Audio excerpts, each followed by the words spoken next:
Part 19, approximately 10,000 words narration begins. Part 19, approximately 10,000 words.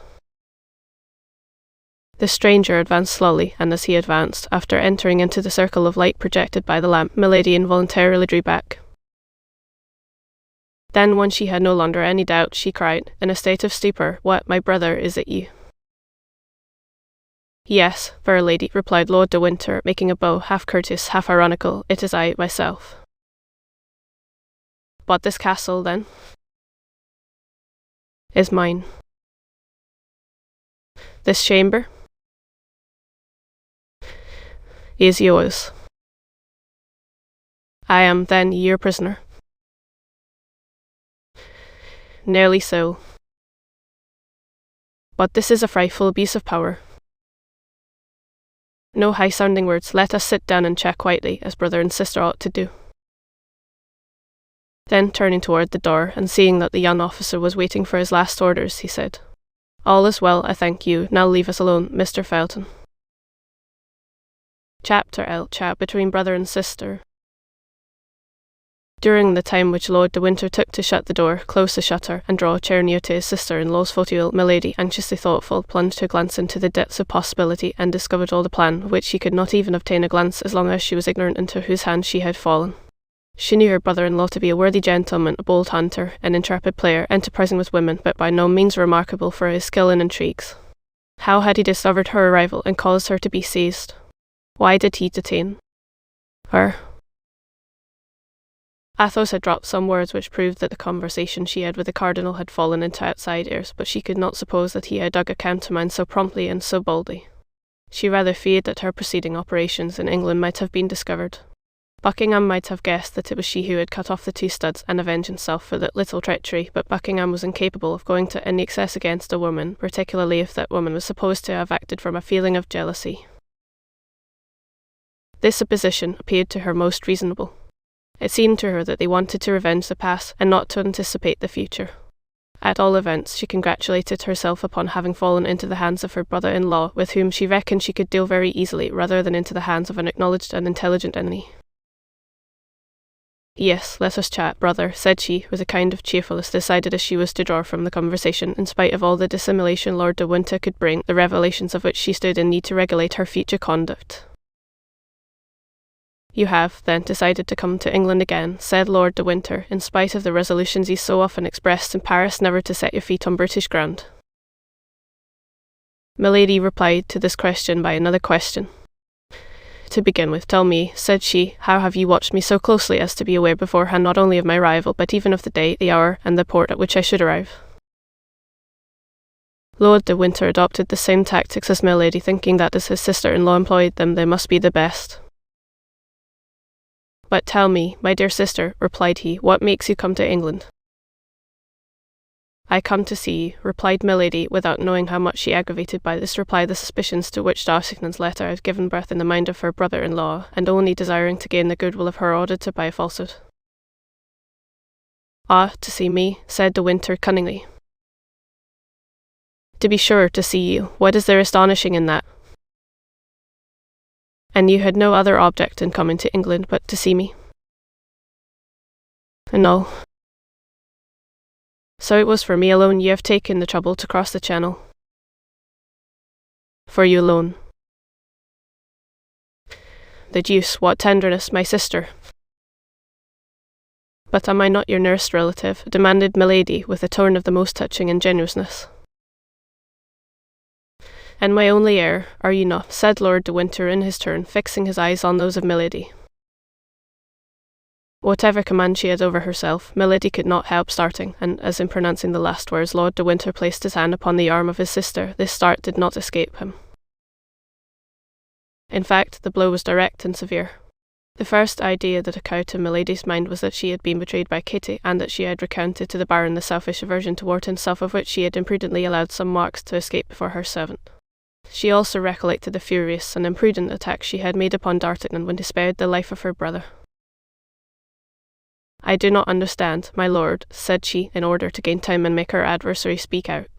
"What do you mean to say? Is there any secret meaning concealed beneath your words?" "Oh, my God, no," said Lord de Winter with apparent good nature. "You wish to see me, and you come to England. I learn this desire, or rather I suspect that you feel it, and in order to spare you all the annoyances of a nocturnal arrival in a port and all the fatigues of landing, I send one of my officers to meet you. I place a carriage at his orders, and he brings you hither to this castle, of which I am governor, whither I come every day, and where, in order to satisfy our mutual desire of seeing each other, I have prepared you a chamber. What is there more astonishing in all that I have said to you than in what you have told me? No, what I think astonishing is that you should expect my coming. And yet that is the most simple thing in the world, my dear sister. Have you not observed that the captain of your little vessel, on entering the Rooster, sent forward, in order to obtain permission to enter the port, a little boat bearing his logbook and the register of his voyagers? I am commandant of the port. They brought me that book. I recognized your name in it. My heart told me what your mouth has just confirmed, that is to say, with what view you have exposed yourself to the dangers of a sea so perilous, or at least so troublesome at this moment, and I sent my cutter to meet you. You know the rest." Milady knew that Lord de Winter lied, and she was the more alarmed. "My brother," continued she, "was not that my Lord Buckingham, whom I saw on the jetty this evening as we arrived?" "Himself. I can understand how the sight of him struck you," replied Lord de Winter. "He came from a country where he must be very much talked of, and I know that his armaments against France greatly engaged the attention of your friend the Cardinal." "My friend the Cardinal," cried Milady, seeing that on this point as on the other Lord de Winter seemed well instructed. "Is he not your friend?" replied the Baron negligently. "Ah, pardon, I thought so, but we will return to my Lord Duke presently. Let us not depart from the sentimental turn our conversation had taken. You came, you say, to see me?" "Yes." "Well, I reply that you shall be served to the height of your wishes, and that we shall see each other every day." "Am I, then, to remain here eternally?" demanded Milady with a certain terror. "Do you find yourself badly lodged, sister? Demand anything you want, and I will hasten to have you furnished with it." "But I have neither my women nor my servants." "You shall have all, madam. Tell me on what footing your household was established by your first husband, and although I am only your brother-in-law, I will arrange one similar." "My first husband," cried Milady, looking at Lord de Winter with eyes almost starting from their sockets. "Yes, your French husband. I don't speak of my brother. If you have forgotten, as he is still living, I can write to him and he will send me information on the subject." A cold sweat burst from the brow of Milady. "You jest," said she, in a hollow voice. "Do I look so?" asked the Baron, rising and going a step backward. "Or rather you insult me," continued she, pressing with her stiffened hands the two arms of her easy chair, and raising herself upon her wrists. "I insult you," said Lord de Winter, with contempt. "In truth, madam, do you think that can be possible?" "Indeed, sir," said Milady, "you must be either drunk or mad. Leave the room, and send me a woman." "Women are very indiscreet. My sister, cannot I serve you as a waiting maid? By that means all our secrets will remain in the family."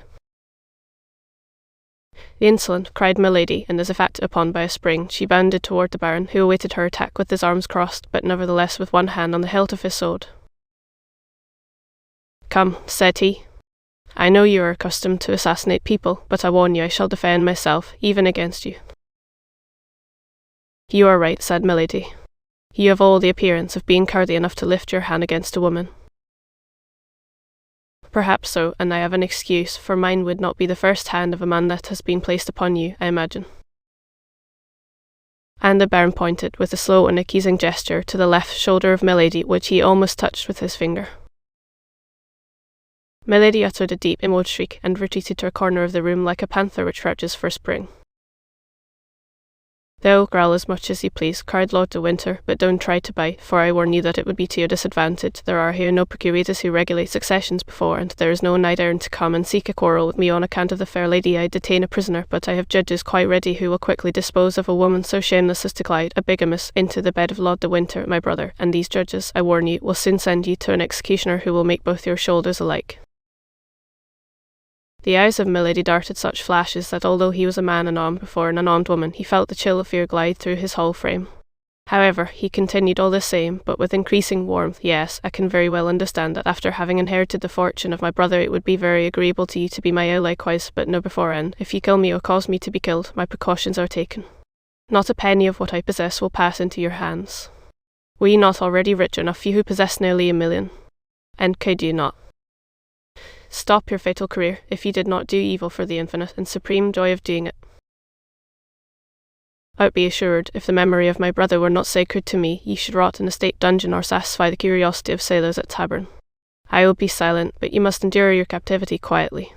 In 15 or 20 days I shall set out for La Rochelle with the army, but on the eve of my departure a vessel which I shall see depart will take you hence and convey you to our colonies in the south. And be assured that you shall be accompanied by one who will blow your brains out at the first attempt you make to return to England or the continent. My lady listened with an attention that dilated her inflamed eyes. Yes, at present, continued Lord de Winter, you will remain in this castle. The walls are thick, the door strong, and the bar solid. Besides, your window opens immediately over the sea. The men of my crew, who are devoted to me for life and death, mount guard around this apartment and watch all the passages that lead to the courtyard. Even if you gained the yard, there would still be 3 iron gates for you to pass. The order is positive. A step, a gesture, a word, on your part denoting an effort to escape, and you are to be fired upon. If they kill you, English justice will be under an obligation to me for having saved a trouble. Ah, I see your features regain their calmness, your countenance recovers its assurance. You are saying to yourself, 15 days, 20 days spot, I have an inventive mind. Before that is expired, some idea will occur to me. I have an infernal spirit. I shall meet with a victim. Before 15 days are gone by, I shall be away from here. Ah, try it. My lady, finding her thoughts betrayed, dug her nails into her flesh to subdue every emotion that might give to her face any expression except agony. Lord de Winter continued, the officer who commands here in my absence you have already seen, and therefore know him. He knows how, as you must have observed, to obey an order, for you did not, I am sure, come from Portsmouth hither without endeavouring to make him speak. What do you say of him? Could a statue of marble have been more impassive and more mute? You have already tried the power of your seductions upon many men, and unfortunately you have always succeeded, but I give you leave to try them upon this one. Pardieu, if you succeed with him, I pronounce you the demon himself. He went toward the door and opened it hastily. Call Mr. Felton, said he. Wait a minute longer, and I will introduce him to you. There followed between these 2 personages a strange silence, during which the sound of a slower and regular step was heard approaching. Shortly a human form appeared in the shade of the corridor, and the young lieutenant, with whom we are already acquainted, stopped at the threshold to receive the orders of the Baron. Come in, my dear John, said Lord de Winter, come in, and shut the door. The young officer entered. Now, said the Baron, look at this woman. She is young, she is beautiful, she possesses all earthly seductions. Well, she is a monster who, at 25 years of age, has been guilty of as many crimes as you could read of in a year in the archives of our tribunals. Her voice prejudices her hearers in her favour, her beauty serves as a bait to her victims, her body even pays what she promises. I must do her that justice. She will try to seduce you, perhaps she will try to kill you. I have extricated you from misery, Felton. I have caused you to be named lieutenant. I once saved your life. You know on what occasion. I am for you not only a protector, but a friend, not only a benefactor, but a father. This woman has come back again into England for the purpose of conspiring against my life. I hold this serpent in my hands. Well, I call you, and say to you, friend Felton, John, my child, guard me, and more particularly guard yourself against this woman. Swear, by your hopes of salvation, to keep her safely for the chastisement she has merited. John Felton, I trust your word. John Felton, I put faith in your loyalty. My lord, said the young officer, summoning to his mild countenance all the hatred he could find in his heart, my lord, I swear all shall be done as you desire. Milady received this look like a resigned victim. It was impossible to imagine a more submissive or a more mild expression than that which prevailed on her beautiful countenance. Lord de Winter himself could scarcely recognize the tigress who, a minute before, prepared apparently for a fight. She is not to leave this chamber, understand, John, continued the Baron. She is to correspond with nobody. She is to speak to no one but you if you will do her the honour to address a word to her. That is sufficient, my lord, I have sworn. And now, madam, try to make your peace with God, for you are judged by men. Milady let her head sink as if crushed by this sentence. Lord de Winter went out, making a sign to Felton, who followed him, shutting the door after him. One instant after, the heavy step of a marine he served as sentinel was heard in the corridor, his axe in his girdle and his musket on his shoulder. Milady remained for some minutes in the same position. First she thought they might perhaps be examining her through the keyhole. She then slowly raised her head, which had resumed its formidable expression of menace and defiance, ran to the door to listen, looked out of her window, and returning to bury herself again in her large armchair, she reflected. Chapter A Lie. Officer. Meanwhile, the Cardinal looked anxiously for news from England, but no news arrived that was not annoying and threatening. Although La Rochelle was invested, however certain success might appear thanks to the precautions taken, and above all to the digue, which prevented the entrance of any vessel into the besieged city, the blockade might last a long time yet. This was a great affront to the king's army, and a great inconvenience to the Cardinal, who had no longer, it is true, to embroil Louis Roman XIII. With Anne of Austria, for that the affair was over, but he had to adjust matters for Anne de Bassompierre, who was embroiled with the Duc d'Angoulême. As to Monsieur, who had begun the siege, he left to the Cardinal the task of finishing it. The city, notwithstanding the incredible perseverance of its mayor, had attempted a sort of mutiny for surrender. The mayor had hanged the mutineers. This execution quieted the ill-disposed, who resolved to allow themselves to die of hunger, this death always appearing to them more slow and less sure than strangulation. On their side, from time to time, the besiegers took the messengers which the Rochellais sent to Buckingham, or the spies which Buckingham sent to the Rochellais. In one case or the other, the trial was soon over. The Cardinal pronounced the single word, hanged. The king was invited to come and see the hanging. He came languidly, placing himself in a good situation to see all the details. This amused him sometimes a little, and made him endure the siege with patience, but it did not prevent his getting very tired, or from talking at every moment of returning to Paris, so that if the messengers and the spies had failed, his Eminence, notwithstanding all his inventiveness, would have found himself much embarrassed. Nevertheless, time passed on, and the Rochellais did not surrender. The last spy that was taken was the bearer of a letter. This letter told Buckingham that the city was at an extremity, but instead of adding, "If your succour does not arrive within 15 days, we will surrender," it added, quite simply, "If your succour comes not within 15 days, we shall all be dead with hunger when it comes." The Rochellais, then, had no hope but in Buckingham. Buckingham was their messiah. It was evident that if they one day learned positively that they must not count on Buckingham, their courage would fail with their hope. The Cardinal looked, then, with great impatience for the news from England which would announce to him that Buckingham would not come. The question of carrying the city by assault, though often debated in the council of the king, had been always rejected. In the first place, La Rochelle appeared impregnable. Then the Cardinal, whatever he said, very well knew that the horror of bloodshed in this encounter, in which Frenchmen would combat against Frenchmen, was a retrograde movement of 60 years impressed upon his policy, and the Cardinal was at that period what we now call a man of progress. In fact, the sack of La Rochelle, and the assassination of 3,000 or 4,000 Huguenots who allowed themselves to be killed, would resemble too closely, in 1628, the massacre of St. Bartholomew in 1572, and then, above all this extreme measure, which was not at all repugnant to the king, good Catholic as he was, always fell before this argument of the besieging generals. La Rochelle is impregnable except to famine. The Cardinal could not drive from his mind the fear he entertained of his terrible emissary, for he comprehended the strange qualities of this woman, sometimes a serpent, sometimes a lion. Had she betrayed him? Was she dead? He knew her well enough in all cases to know that, whether acting for or against him, as a friend or an enemy, she would not remain motionless without great impediments. But whence did these impediments arise? That was what he could not know. And yet he reckoned, and with reason, on Milady.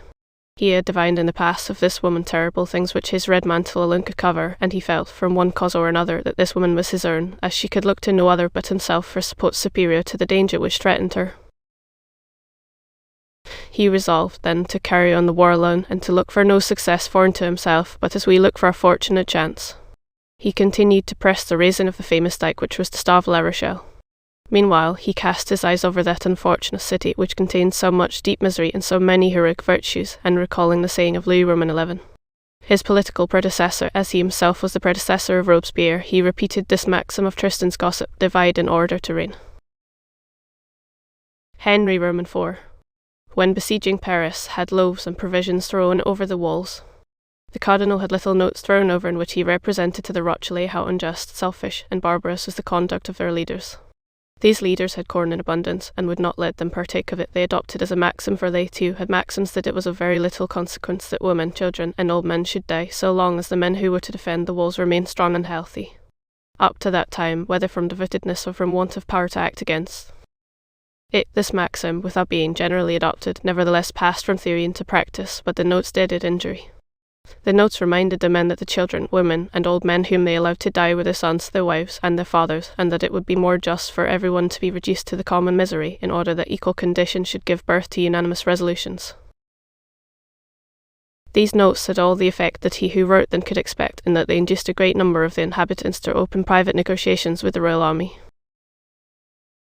But at the moment when the cardinal saw his means already bearing fruit, and applauded himself for having put it in action, an inhabitant of La Rochelle who had contrived to pass the royal lines God knows how, such was the watchfulness of Bassompierre, Skomorg, and the Duc d'Angoulême, themselves watched over by the cardinal, an inhabitant of La Rochelle, we say, entered the city coming from Portsmouth, and saying that he had seen a magnificent fleet ready to sail within 8 days. Still further, Buckingham announced to the Mayor that at length a great league was about to declare itself against France, and that the kingdom would be at once invaded by the English, Imperial, and Spanish armies. This letter was read publicly in all parts of the city. Copies were put up at the corners of the streets, and even they who had begun to open negotiations interrupted them, being resolved to await the succour so pompously announced. This unexpected circumstance brought back Richelieu's former anxiety, and forced him, in spite of himself, once more to turn his eyes to the other side of the sea. During this time, exempt from the anxiety of its only and true chief, the royal army led a joyous life, neither provisions nor money being wanting in the camp. All the corps rivaled one another in audacity and gaiety. To take spies and hang them, to make hazardous expeditions upon the deck or the sea, to imagine wild plans, and to execute them coolly, such were the pastimes which made the army find these days short, which were not only so long to the Rochellais, prey to famine and anxiety, but even to the cardinal, who blockaded them so closely. Sometimes when the cardinal, always on horseback, like the lowest general of the army, cast a pensive glance over those works, so slowly keeping pace with his wishes, which the engineers, brought from all the corners of France, were executing under his orders, if he met a musketeer of the company of Treville, he drew near and looked at him in a peculiar manner, and not recognising in him one of our 4 companions, he turned his penetrating look and profound thoughts in another direction. One day, when oppressed with a mortal weariness of mind, without hope in the negotiations with the city, without news from England, the cardinal went out, without any other aim than to be out of doors, and accompanied only by Cahusac and La Houdinière, strolled along the beach. Mingling the immensity of his dreams with the immensity of the ocean, he came, his horse going at a foot's pace, to a hill from the top of which he perceived behind a hedge, reclining on the sand, and catching in its passage one of those rays of the sun so rare at this period of the year, 7 men surrounded by empty wartels. 4 of these men were our musketeers, preparing to listen to a letter one of them had just received. This letter was so important that it made them forsake their cards and their dice on the drumhead. The other 3 were occupied in opening an enormous flagon of colloquial wine. These were the lackeys of these gentlemen.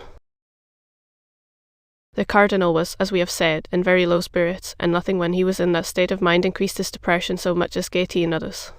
Besides, he had another strange fancy, which was always to believe that the causes of his sadness created the gaiety of others. Making a sign to La Houdinière and Cahusac to stop, he alighted from his horse, and went toward these suspected merry companions, hoping, by means of the sand which deadened the sound of his steps and of the hedge which concealed his approach, to catch some words of this conversation which appeared so interesting. At 10 paces from the hedge he recognised the talkative Gascon, and as he had already perceived that these men were musketeers, he did not doubt that the 3 others were those called the Inseparables, that is to say, Athos, Porthos, and Aramis. It may be supposed that his desire to hear the conversation was augmented by this discovery. His eyes took a strange expression, and with the step of a tiger cat he advanced toward the hedge, but he had not been able to catch more than a few vague syllables without any positive sense, when a sonorous and short cry made him start, and attracted the attention of the musketeers. "Officer," cried Grimaud. "You are speaking, you scoundrel," said Athos, rising upon his elbow, and transfixing Grimaud with his flaming look.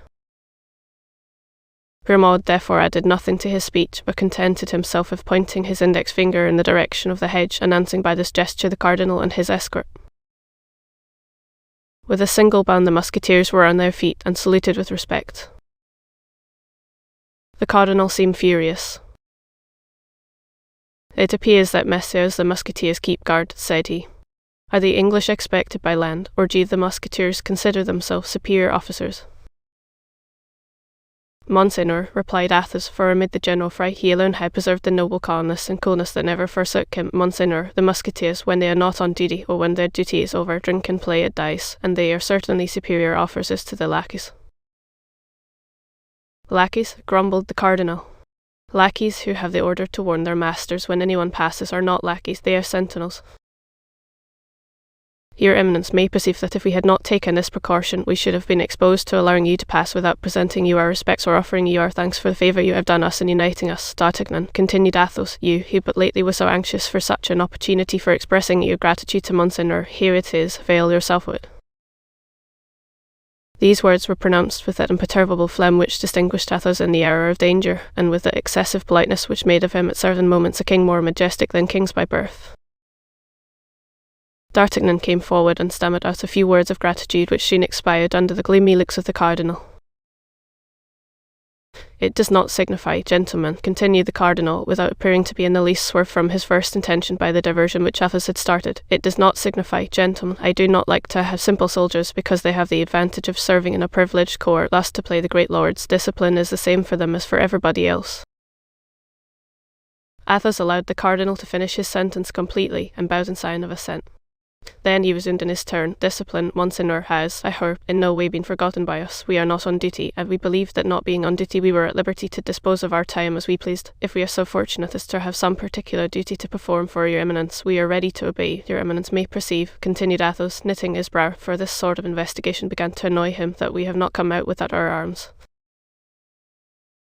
And he showed the cardinal, with his finger, the 4 muskets piled near the drum, on which were the cards and dice. Your Eminence may believe, added D'Artagnan, that we would have come to meet you if we could have supposed it was Monseigneur coming toward us with so few attendants. The cardinal bit his moustache, and even his lips a little. Do you know what you look like, altogether, as you are armed and guarded by your lackeys? Said the cardinal. You look like 4 conspirators. Oh, as to that, Monseigneur, it is true, said Athos, we do conspire, as your Eminence might have seen the other morning, only we conspire against the Rochellais. Ah, you gentlemen of policy, replied the cardinal, knitting his brow in his turn, the secret of many unknown things might perhaps be found in your brains, if we could read them as you read that letter which you concealed as soon as you saw me coming. The colour mounted to the face of Athos, and he made a step toward his Eminence. One might think you really suspected us, Monseigneur, and we were undergoing a real interrogatory. If it be so, we trust your Eminence will deign to explain yourself, and we should then at least be acquainted with our real position. And if it were an interrogatory, replied the cardinal. Others besides you have undergone such, Monsieur Athos, and have replied thereto. Thus I have told your Eminence that you had but to question us, and we are ready to reply. What was that letter you were about to read, Monsieur Aramis, and which you so promptly concealed? A woman's letter, Monseigneur. Oh, yes, I see, said the cardinal. We must be discreet with this sort of letters, but nevertheless we may show them to a confessor, and you know I have taken orders. Monseigneur, said Athos with a calmness the more terrible because he risked his head in making this reply, the letter is a woman's letter, but it is neither signed Marion de Lorme nor Madame d'Aiglen. The cardinal became as pale as death, lightning darted from his eyes. He turned round as if to give an order to Cahusac and Hodenier. Athos saw the movement. He made a step toward the muskets, upon which the other 3 friends had fixed their eyes, like men ill-disposed to allow themselves to be taken. The cardinalists were 3, the Musketeers, lackeys included, were 7.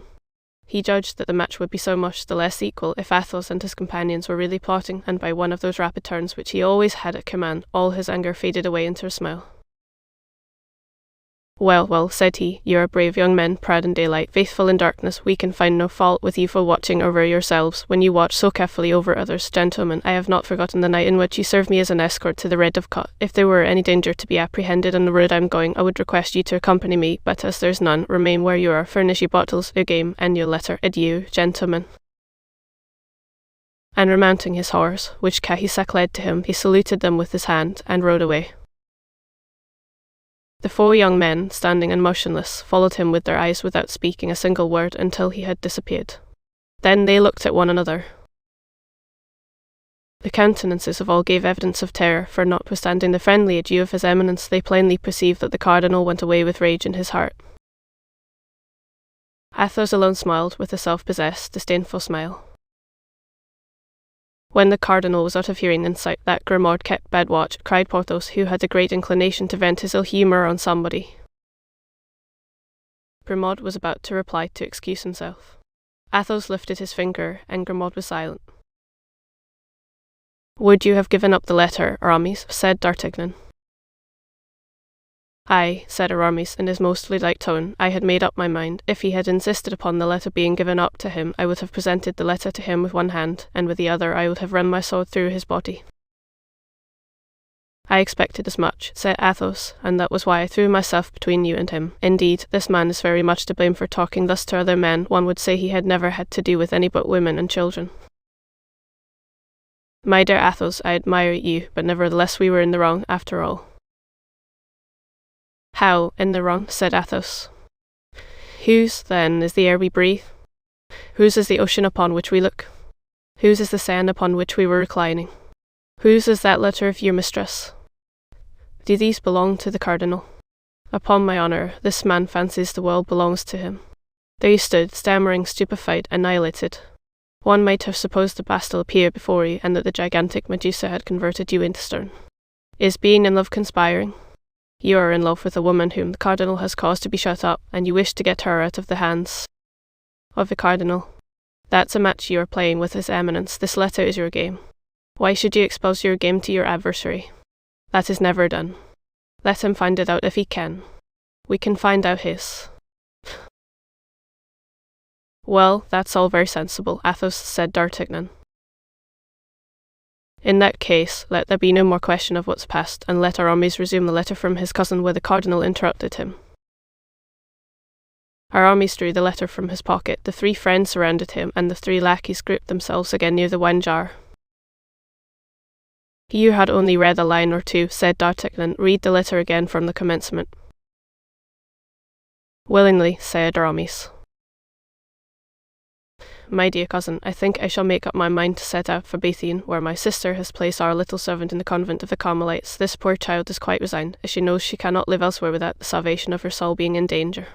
Nevertheless, if the affairs of our family are arranged, as we hope they will be, I believe she will run the risk of being damned, and will return to those she regrets, particularly as she knows they are always thinking of her. Meanwhile, she is not very wretched. What she most desires is a letter from her intended.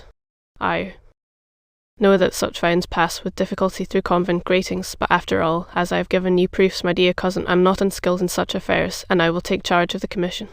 My sister thanks you for your good and eternal remembrance. She has experienced much anxiety, but she is now at length a little reassured, having sent her secretary away in order that nothing may happen unexpectedly. Adieu, my dear cousin. Tell us news of yourself as often as you can, that is to say, as often as you can with safety. I embrace you. Marie Michon. Oh, what do I not owe you, Aramis, said D'Artagnan. Dear Constance, I have at length, then, intelligence of you. She lives, she is in safety in a convent, she is at Bethune. Where is Bethune, Athos? Why, upon the frontiers of Artois and of Flanders. The siege once over, we shall be able to make a tour in that direction. And that will not be long, it is to be hoped, said Porthos, for they have this morning hanged a spy who confessed that the Rochellais were reduced to the leather of their shoes. Supposing that after having eaten the leather they eat the soles, I cannot see much that is left unless they eat one another. Poor fools, said Athos, emptying a glass of excellent Bordeaux wine which, without having at that period the reputation it now enjoys, merited it no less. Poor fools, as if the Catholic religion was not the most advantageous and the most agreeable of all religions. All the same, resumed he, after having clicked his tongue against his palate, they are brave fellows, but what the devil are you about, Aramis? Continued Athos. Why, you are squeezing that letter into your pocket.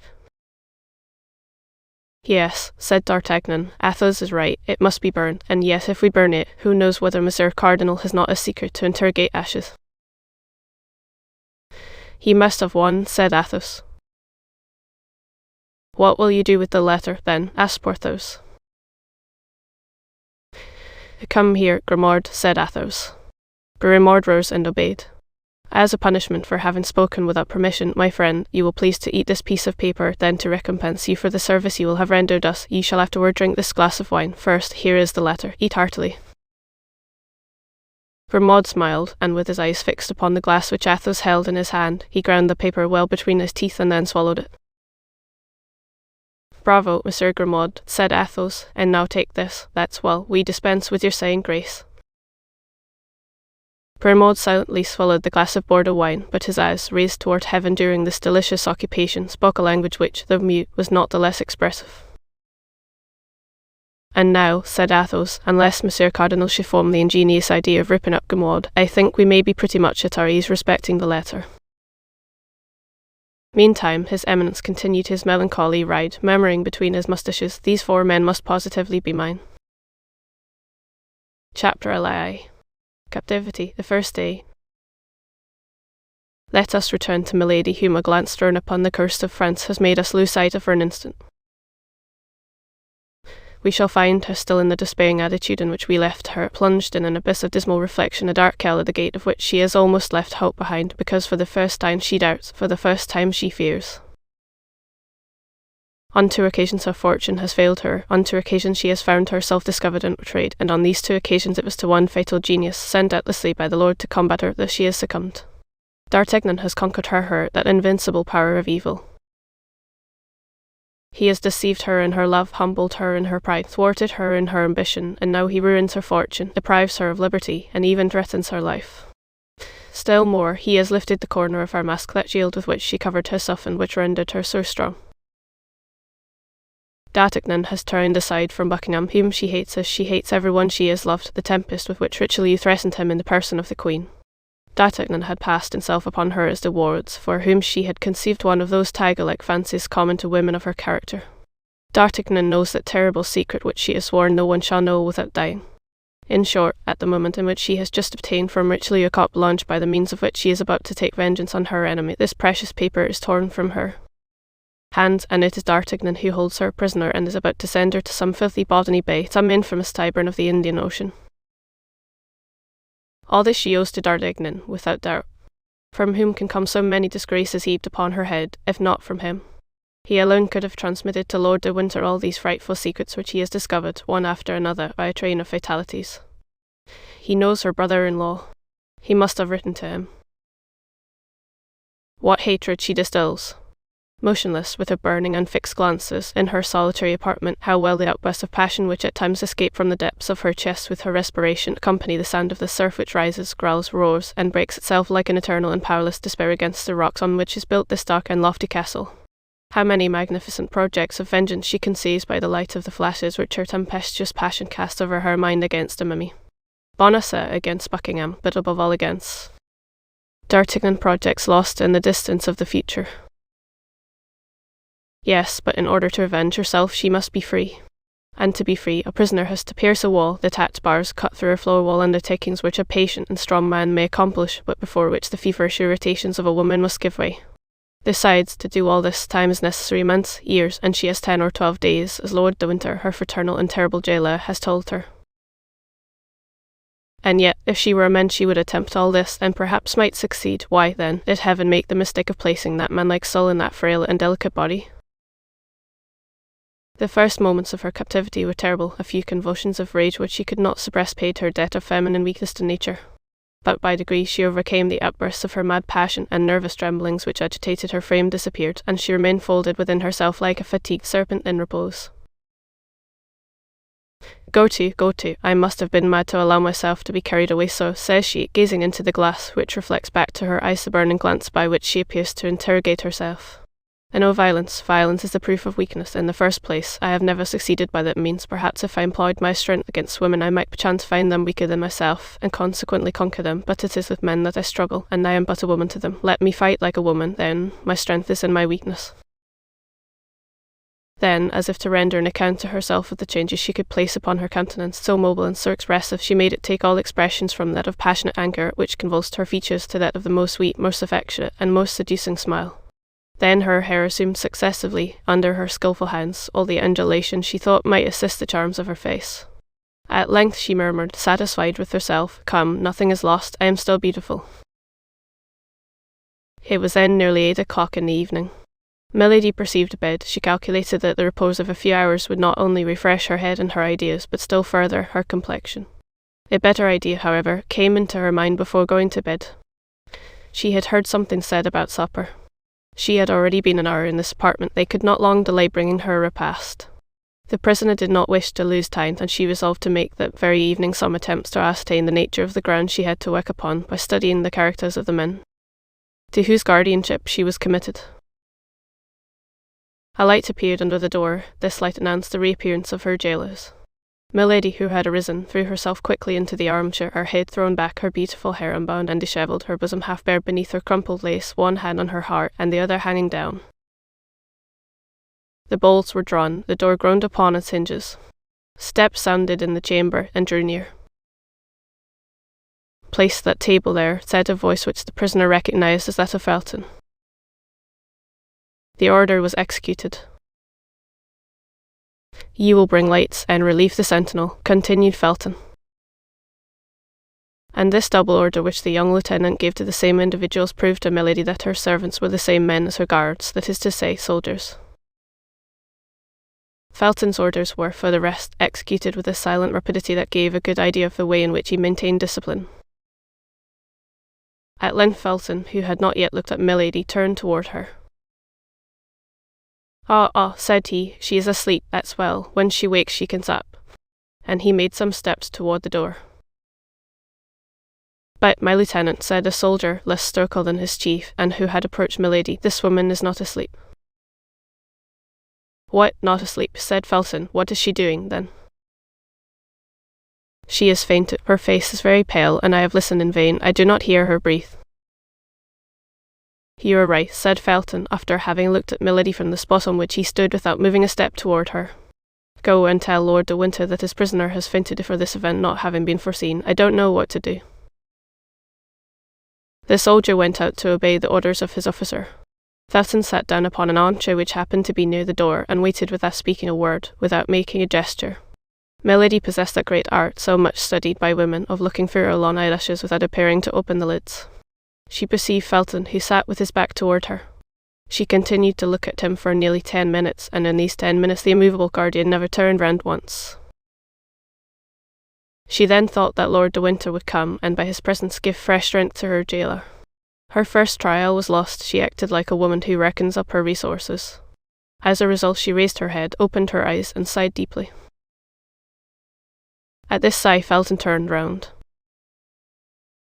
"Ah, you are awake, madam," he said. "Then I have nothing more to do here. If you want anything, you can ring." "Oh, my God, how I have suffered," said Milady in that harmonious voice which, like that of the ancient enchantresses, charmed all whom she wished to destroy. And she assumed, upon sitting up in the armchair, a still more graceful and abandoned position than when she reclined. Felton arose. "You will be served thus, madam, 3 times a day," said he. "In the morning at 9 o'clock, in the day at 1 o'clock, and in the evening at it. If it does not suit you, you can point out what other hours you prefer, and in this respect your wishes will be complied with." "But am I to remain always alone in this vast and dismal chamber?" asked Milady. "A woman of the neighbourhood has been sent for, who will be tomorrow at the castle, and will return as often as you desire her presence." "I thank you, sir," replied the prisoner humbly. Felton made a slight bow, and directed his steps toward the door. At the moment he was about to go out, Lord de Winter appeared in the corridor, followed by the soldier who had been sent to inform him of the swoon of Milady. He held a vial of salts in his hand. "Well, what is going on here?" said he, in a jeering voice, on seeing the prisoner sitting up and Felton about to go out. "Is this corpse come to life already? Felton, my lad, did you not perceive that you were taken for a novice, and that the first act was being performed of a comedy of which we shall doubtless have the pleasure of following out all the developments?" "I thought so, my lord," said Felton, "but as the prisoner is a woman, after all, I wish to pay her the attention that every man of gentle birth owes to a woman, if not on her account, at least on my own." Milady shuddered through her whole system. These words of Felton's passed like ice through her veins. "So," replied de Winter, laughing, "that beautiful hair so skilfully dishevelled, that white skin, and that languishing look have not yet seduced you, you heart of stone." "No, my lord," replied the impassive young man, "your lordship may be assured that it requires more than the tricks and coquetry of a woman to corrupt me." In that case, my brave lieutenant, let us leave milady to find out something else, and go to supper. But be easy, she has a fruitful imagination, and the second act of the comedy will not delay its steps after the first. And at these words Lord de Winter passed his arm through that of Felton, and led him out, laughing. "No, I will be a match for you," murmured milady between her teeth. "Be assured of that, you poor spoiled monk, you poor converted soldier, who has got his uniform out of a monk's frock." "By the way," resumed de Winter, stopping at the threshold of the door, "you must not, milady, let this jack take away your appetite. Taste that fowl and those fish. On my honour, they are not poisoned. I have a very good cook, and he is not to be my heir. I have full and perfect confidence in him. Do as I do. Adieu, dear sister, till your next swim." This was all that milady could endure. Her hands clutched her armchair. She ground her teeth inwardly. Her eyes followed the motion of the door as it closed behind Lord de Winter and Felton, and the moment she was alone a fresh fit of despair seized her. She cast her eyes upon the table, saw the glittering of a knife, rushed toward it and clutched it, but her disappointment was cruel. The blade was round and of flexible silver. A burst of laughter resounded from the other side of the ill-closed door, and the door reopened. "Ha, ha," cried Lord de Winter, "ha, ha, don't you see, my brave Felton, don't you see what I told you? That knife was for you, my lad, she would have killed you. Observe, this is one of her peculiarities, to get rid thus, after one fashion or another, of all the people who bother her. If I had listened to you, the knife would have been pointed and of steel, then no more of Felton, she would have cut your throat, and after that everybody else's. See, John, see how well she knows how to handle a knife." In fact, milady still held the harmless weapon in her clenched hand, but these last words, this supreme insult, relaxed her hands, her strength, and even her will. The knife fell to the ground. "You were right, my lord," said Felton, with a tone of profound disgust which sounded to the very bottom of the heart of milady. "You were right, my lord, and I was wrong." And both again left the room. But this time milady lent a more attentive ear than the first, and she heard their steps die away in the distance of the corridor. "I am lost," murmured she. "I am lost. I am in the power of men upon whom I can have no more influence than upon statues of bronze or granite. They know me by heart, and are steeled against all my weapons. It is, however, impossible that this should end as they have decreed." In fact, as this last reflection indicated that this instinctive return to hope, sentiments of weakness or fear did not dwell long in her ardent spirit. Milady sat down to table, ate from several dishes, drank a little Spanish wine, and felt all her resolution return. Before she went to bed she had pondered, analysed, turned on all sides, examined on all points the words, the sets, the gestures, the signs, and even the silence of her interlocutors, and of this profound, skilful, and anxious study the result was that Felton, everything considered, appeared the more vulnerable of her two persecutors. One expression above all recurred to the mind of the prisoner. "If I had listened to you," Lord de Winter had said to Felton. Felton, then, had spoken in her favour, since Lord de Winter had not been willing to listen to him. "Weak or strong," repeated milady, "that man has, then, a spark of pity in his soul. Of that spark I will make a flame that shall devour him. As to the other, he knows me, he fears me, and knows what he has to expect of me if ever I escape from his hands. It is useless, then, to attempt anything with him. But Felton, that's another thing. He is a young, ingenuous, pure man who seems virtuous. Him there are means of destroying." And milady went to bed and fell asleep with a smile upon her lips. Anyone who had seen her sleeping might have said she was a young girl dreaming of the crown of flowers she was to wear on her brow at the next festival. Chapter Lei. Captivity, the second day. Milady dreamed that she at length had D'Artagnan in her power, that she was present at his execution, and it was the sight of his odious blood flowing beneath the axe of the headsman which spread that charming smile upon her lips. She slept as a prisoner sleeps, rocked by his first hope. In the morning, when they entered her chamber, she was still in bed. Felton remained in the corridor. He brought with him the woman of whom he had spoken the evening before, and who had just arrived. This woman entered, and approaching Milady's bed, offered her services. Milady was habitually pale. Her complexion might therefore deceive a person who saw her for the first time. "I am in a fever," said she. "I have not slept a single instant during all this long night. I suffer horribly. Are you likely to be more humane to me than others were yesterday? All I ask is permission to remain abed." "Would you like to have a physician called?" said the woman. Felton listened to this dialogue without speaking a word. Milady reflected that the more people she had around her, the more she would have to work upon, and Lord de Winter would redouble his watch. Besides, the physician might declare the ailment faint, and Milady, after having lost the first trick, was not willing to lose the second. "Go and fetch a physician," said she. What could be the good of that? These gentlemen declared yesterday that my illness was a comedy. It would be just the same today, no doubt, for since yesterday evening they have had plenty of time to send for a doctor. Then, said Felton, who became impatient, say yourself, madam, what treatment you wish followed. How can I tell? My God, I know that I suffer, that's all. Give me anything you like. It is of little consequence. Go and fetch Lord de Winter, said Felton, tired of these eternal complaints. No, cried Milady. No, sir, do not call him, I conjure you. I am well, I want nothing, do not call him. She gave so much vehemence, such magnetic eloquence to this exclamation, that Felton, in spite of himself, advanced some steps into the room. He is come, thought Milady. Meanwhile, madam, if you really suffer, said Felton, a physician shall be sent for, and if you deceive us, well, it will be the worse for you, but at least we shall not have to reproach ourselves with anything. Milady made no reply, but turning her beautiful head round upon her pillow, she burst into tears, and uttered heartbreaking sobs. Felton surveyed her for an instant with his usual impassiveness, then, seeing that the crisis threatened to be prolonged, he went out.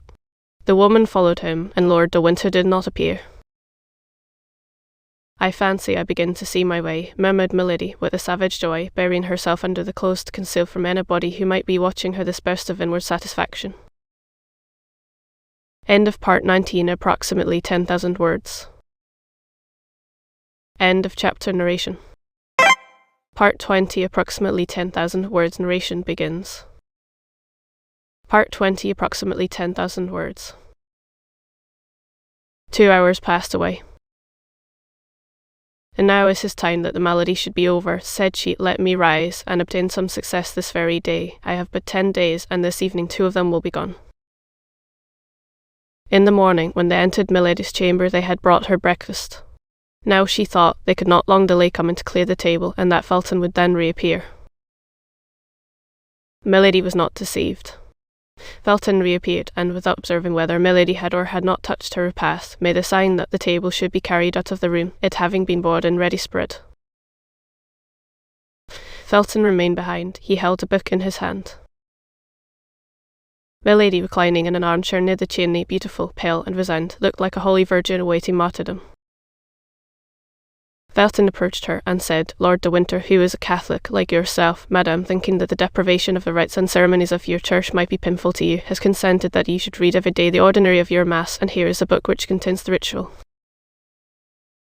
At the manner in which Felton laid the book upon the little table near which Milady was sitting, at the tone in which he pronounced the 2 words, your Mass, at the disdainful smile with which he accompanied them, Milady raised her head, and looked more attentively at the officer. By that plain arrangement of the hair, by that costume of extreme simplicity, by the brow polished like marble and as hard and impenetrable, she recognized one of those gloomy Puritans she had so often met, not only in the court of King James, but in that of the King of France, where, in spite of the remembrance of the Saint Bartholomew, they sometimes came to seek refuge.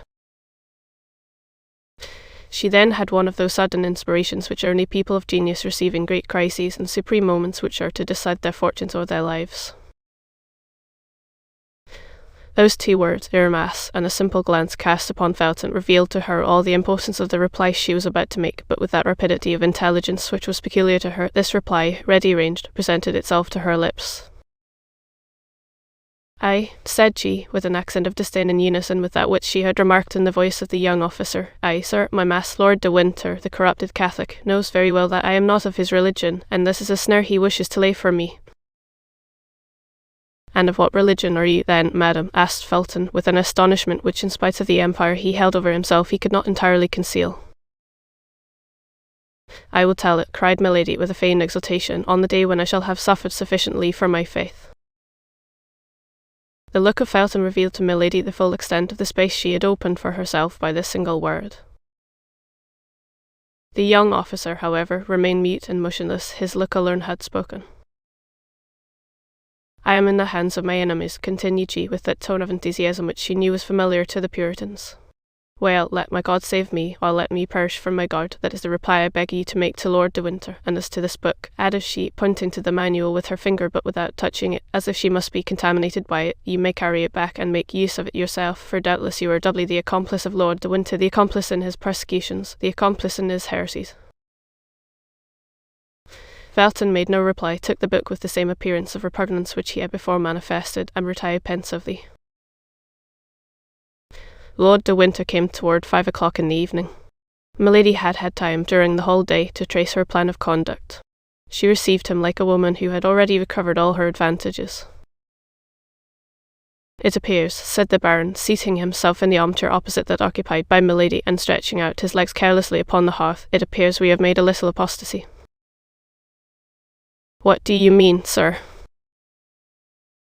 "I mean to say that since we last met you have changed your religion. You have not by chance married a Protestant for a third husband, have you?"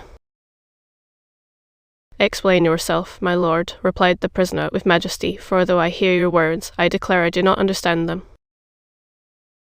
"Then you have no religion at all. I like that best," replied Lord de Winter, laughing. "Certainly that is most in accord with your own principles," replied Milady frigidly. "Oh, I confess it is all the same to me." "Oh, you need not avow this religious indifference, my lord. Your debaucheries and crimes would vouch for it." "What? You talk of debaucheries, Madame Messalina, Lady Macbeth. Either I misunderstand you, or you are very shameless." "You only speak thus because you are overheard," coolly replied Milady, "and you wish to interest your jailers and your hangman against me." "My jailers and my hangman, heyday, madam, you are taking a poetical tone, and the comedy of yesterday turns to a tragedy this evening. As to the rest, in 8 days you will be where you ought to be, and my task will be completed." "Infamous task, impious task," cried Milady, with the exultation of a victim who provokes his judge. "My word," said de Winter, rising, "I think the hussy is going mad. Come, calm yourself, Madame Puritan, or I'll remove you to a dungeon. It's my Spanish one that has got into your head, is it not? But never mind, that sort of intoxication is not dangerous, and will have no bad effects." And Lord de Winter retired swearing, which at that period was a very nightly habit. Felton was indeed behind the door, and had not lost one word of the scene. Milady had guessed aright. "Yes, go," said she to her brother, "the effects are drawing near. On the contrary, but you, weak fool, will not see them until it is too late to shun them." Silence was re-established. 2 hours passed away. Milady's supper was brought in, and she was found deeply engaged in saying her prayers aloud, prayers which she had learned of an old servant of her second husband, a most austere Puritan. She appeared to be in ecstasy, and did not pay the least attention to what was going on around her. Felton made a sign that she should not be disturbed, and when all was arranged, he went out quietly with the soldiers. Milady knew she might be watched, so she continued her prayers to the end, and it appeared to her that the soldier who was on duty at her door did not march with the same step, and seemed to listen. For the moment she wished nothing better. She rose, came to the table, ate but little, and drank only water. An hour after, her table was cleared, but Milady remarked that this time Felton did not accompany the soldiers. He feared, then, to see her too often. She turned toward the wall to smile, for there was in the smile such an expression of triumph that this smile alone would have betrayed her. She allowed, therefore, half an hour to pass away, and as at that moment all was silence in the old castle, as nothing was heard but the eternal murmur of the waves, that immense breaking of the ocean, with her pure, harmonious, and powerful voice, she began the first couplet of the psalm then in great favour with the Puritans. "Thou leavest thy servants, Lord, to see if they be strong, but soon thou dost afford thy hand to lead them on." These verses were not excellent, very far from it, but as it is well known, the Puritans did not pique themselves upon their poetry. While singing, Milady listened. The soldier on guard at her door stopped, as if he had been changed into stone. Milady was then able to judge of the effect she had produced. Then she continued her singing with inexpressible fervour and feeling. It appeared to her that the sounds spread to a distance beneath the vaulted roofs, and carried with them a magic charm to soften the hearts of her jailers. It however likewise appeared that the soldier on duty, a zealous Catholic, no doubt shook off the charm, for through the door he called, "Hold your tongue, madam, your song is as dismal as a de profundis, and if besides the pleasure of being in garrison here, we must hear such things as these, no mortal can hold out." Silence, then exclaimed another stern voice which Milady recognised as that of Felton. "What are you meddling with, stupid? Did anybody order you to prevent that woman from singing? No, you were told to guard her, to fire at her if she attempted to fly. Guard her if she flies, kill her, but don't exceed your orders." An expression of unspeakable joy lightened the countenance of Milady, but this expression was fleeting as the reflection of lightning. Without appearing to have heard the dialogue, of which she had not lost a word, she began again, giving to her voice all the charm, all the power, all the seduction the demon had bestowed upon it. Before all my tears, my kiss, my exile, and my chains, I have my youth, my prayers, and God, who counts my pains. Her voice, of immense power and sublime expression, gave to the root and polished poetry of these songs a magic and an effect which the most exalted Puritans rarely found in the songs of their brethren, and which they were forced to ornament with all the resources of their imagination. Felton believed he heard the singing of the angel who consoled the 3 Hebrews in the furnace. Milady continued. One day our doors will ope, with God come our desire, and if betrays that hope, to death we can aspire. This verse, into which the terrible enchantress threw her whole soul, completed the trouble which had seized the heart of the young officer. He opened the door quickly, and Milady saw him appear, pale as usual, but with his eye inflamed and almost wild. "Why do you sing thus, and with such a voice?" said he. "Your pardon, sir," said Milady, with mildness. "I forgot that my songs are out of place in this castle. I have perhaps offended you in your creed, but it was without wishing to do so, I swear. Pardon me, then, a fault which is perhaps great, but which certainly was involuntary."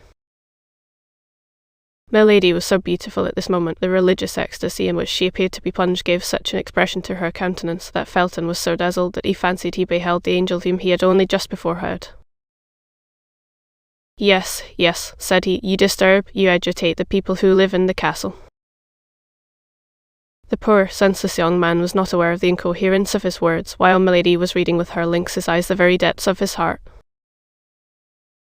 "I will be silent, then," said Milady, casting down her eyes with all the sweetness she could give to her voice, with all the resignation she could impress upon her manner.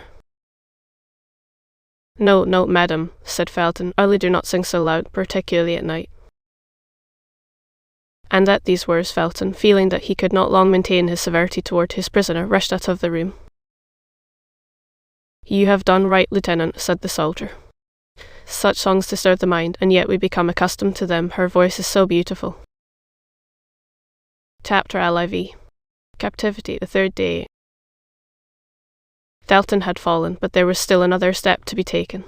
He must be retained, or rather he must be left quite alone, and Milady but obscurely perceived the means which could lead to this result. Still more must be done. He must be made to speak in order that he might be spoken to, for Milady very well knew that her greatest seduction was in her voice, which so skilfully ran over the whole gamut of tones from human speech to language celestial. Yet, in spite of all this seduction, Milady might fail, for Felton was forewarned, and that against the least chance. From that moment she watched all his actions, all his words, from the simplest glance of his eyes to his gestures, even to a breath that could be interpreted as a sigh. In short, she studied everything, as a skilful comedian does to whom a new part has been assigned in a line to which he is not accustomed. Face to face with Lord de Winter, her plan of conduct was more easy. She had laid that down the preceding evening. To remain silent and dignified in his presence, from time to time to irritate him by affected disdain, by a contemptuous word, to provoke him to threats and violence which would produce a contrast with her own resignation, such was her plan. Felton would see all, perhaps he would say nothing, but he would see. In the morning, Felton came as usual, but Milady allowed him to preside over all the preparations for breakfast without addressing a word to him. At the moment when he was about to retire, she was cheered with a ray of hope, for she thought he was about to speak, but his lips moved without any sound leaving his mouth, and making a powerful effort to control himself, he sent back to his heart the words that were about to escape from his lips, and went out. Toward midday, Lord de Winter entered. It was a tolerably fine winter's day, and a ray of that pale English sun which lights but does not warm came through the bars of her prison. Milady was looking out at the window, and pretended not to hear the door as it opened. Ah, said Lord de Winter, after having played comedy, after having played tragedy, we are now playing melancholy. The prisoner made no reply. Yes, continued Lord de Winter, I understand. You would like very well to be at liberty on that beach. You would like very well to be in a good ship dancing upon the waves of the emerald green sea. You would like very well, either on land or on the ocean, to lay for me one of those nice little ambuscades you are so skilful in planning. Patience. In 4 days' time the shore will be beneath your feet. The sea will be open to you, more open than will perhaps be agreeable to you, for in 4 days England will be relieved of you. Milady folded her hands, and raising her fine eyes toward heaven, Lord, said she, with an angelic meekness of gesture and tone, pardon this man, as I myself pardon him. Yes, pray, accursed woman, cried the Baron, your prayer is so much the more generous from your being, I swear to you, in the power of a man who will never pardon you. Then he went out. At the moment he went out, a piercing glance darted through the opening of the nearly closed door, and she perceived Felton, who drew quickly to one side to prevent being seen by her. Then she threw herself upon her knees and began to pray. My God, said she, thou knowest in what holy cause I suffer, give me, then, strength to suffer. The door opened gently, the beautiful supplicant pretended not to hear the noise, and in a voice broken by tears she continued, God of vengeance, God of goodness, wilt thou allow the frightful projects of this man to be accomplished? Then only she pretended to hear the sound of Felton's steps, and rising quick as thought, she blushed, as if ashamed of being surprised on her knees. I do not like to disturb those who pray, madam, said Felton seriously. Do not disturb yourself on my account, I beseech you. How do you know I was praying, sir? Said Milady, in a voice broken by sobs. You were deceived, sir, I was not praying. Do you think, then, madam, replied Felton, in the same serious voice, but with a milder tone, do you think I assume the right of preventing a creature from prostrating herself before her Creator? God forbid. Besides, repentance becomes the guilty, whatever crimes they may have committed. For me the guilty are sacred at the feet of God. Guilty, I, said Milady, with a smile which might have disarmed the angel of the last judgment. Guilty, oh, my God, thou knowest whether I am guilty. Say I am condemned, sir, if ye please, but ye know that God, who loves martyrs, sometimes permits the innocent to be condemned. Were you condemned, were you innocent, were you a martyr, replied Felton, the greater would be the necessity for prayer, and I myself would aid you with my prayers. Oh, you are a just man, cried Milady, throwing herself at his feet. I can hold out no longer, for I fear I shall be wanting in strength at the moment when I shall be forced to undergo the struggle and confess my faith. Listen, then, to the supplication of a despairing woman. You are abused, sir, but this is not the question. I only ask you one favour, and if you grant it me, I will bless you in this world and in the next. Speak to the master, madam, said Felton. Happily, I am neither charged with the power of pardoning nor punishing. This is upon one higher place than I am that God has laid this responsibility. To you know, to you alone, listen to me, rather than add to my destruction, rather than add to my ignominy. If you have merited this shame, madam, if you have incurred this ignominy, you must submit to it as an offering to God. What do you say? Oh, you do not understand me. When I speak of ignominy, you think I speak of some chastisement, of imprisonment or death. Would to heaven, of what consequence to me is imprisonment or death? It is I who no longer understand you, madam, said Felton. Or, rather, who pretend not to understand me, sir, replied the prisoner, with a smile of incredulity. I know, madam, on the honour of a soldier, on the faith of a Christian. What, you are ignorant of Lord de Winter's designs upon me? I am. Impossible, you are his confidant. I never lie, madam. Oh, he conceals them too little for you not to divine them. I seek to divine nothing, madam. I wait till I am confided in, and apart from that which Lord de Winter has said to me before you, he has confided nothing to me. Why, then, cried Milady, with an incredible tone of truthfulness, you are not his accomplice. You do not know that he destines me to a disgrace which all the punishments of the world cannot equal in horror. You are deceived, madam, said Felton, blushing. Lord de Winter is not capable of such a crime. Good, said Milady to herself, without thinking what it is, he calls it a crime. Then aloud, the friend of that wretch is capable of everything. Whom do you call that wretch? Asked Felton. Are there, then, in England 2 men to whom such an epithet can be applied? You mean George Villiers? Asked Felton, whose looks became excited. Whom pagans and unbelieving Gentiles call Duke of Buckingham, replied Milady. I could not have thought that there was an Englishman in all England who would have required so long an explanation to make him understand of whom I was speaking. The hand of the Lord is stretched over him, said Felton. He will not escape the chastisement he deserves. Felton only expressed, with regard to the Duke, the feeling of execration which all the English had declared toward him whom the Catholics themselves called the extortioner, the pillager, the debauchee, and whom the Puritans styled simply Satan. There, oh, my God, cried Milady, when I supplicate thee to pour upon this man the chastisement which is his due, thou knowest it is not my own vengeance I pursue, but the deliverance of a whole nation that I implore. Do you know him, then? Asked Felton. At length he interrogates me, said milady to herself, at the height of joy at having obtained so quickly such a great result. You know him. Yes, yes, to my misfortune, to my eternal misfortune. Then milady twisted her arms as if in a paroxysm of grief. Felton no doubt felt within himself that his strength was abandoning him, and he made several steps toward the door, but the prisoner, whose eye never left him, sprang in pursuit of him and stopped him. Sir, cried she, be kind, be clement, listen to my prayer. That knife, which the fatal prudence of the Baron deprived me of, because he knows the use I would make of it. Oh, hear me to the end, that knife, give it to me for a minute only, for mercy's, for pity's sake. I will embrace your knees. You shall shut the door that you may be certain I contemplate no injury to you. My God, to you the only just, good, and compassionate being I have met with. To you, my preserver, perhaps. 1 minute that knife, 1 minute, a single minute, and I will restore it to you through the grating of the door. Only 1 minute, Mr. Felton, and you will have saved my honour. To kill yourself, cried Felton with terror, forgetting to withdraw his hands from the hands of the prisoner. To kill yourself.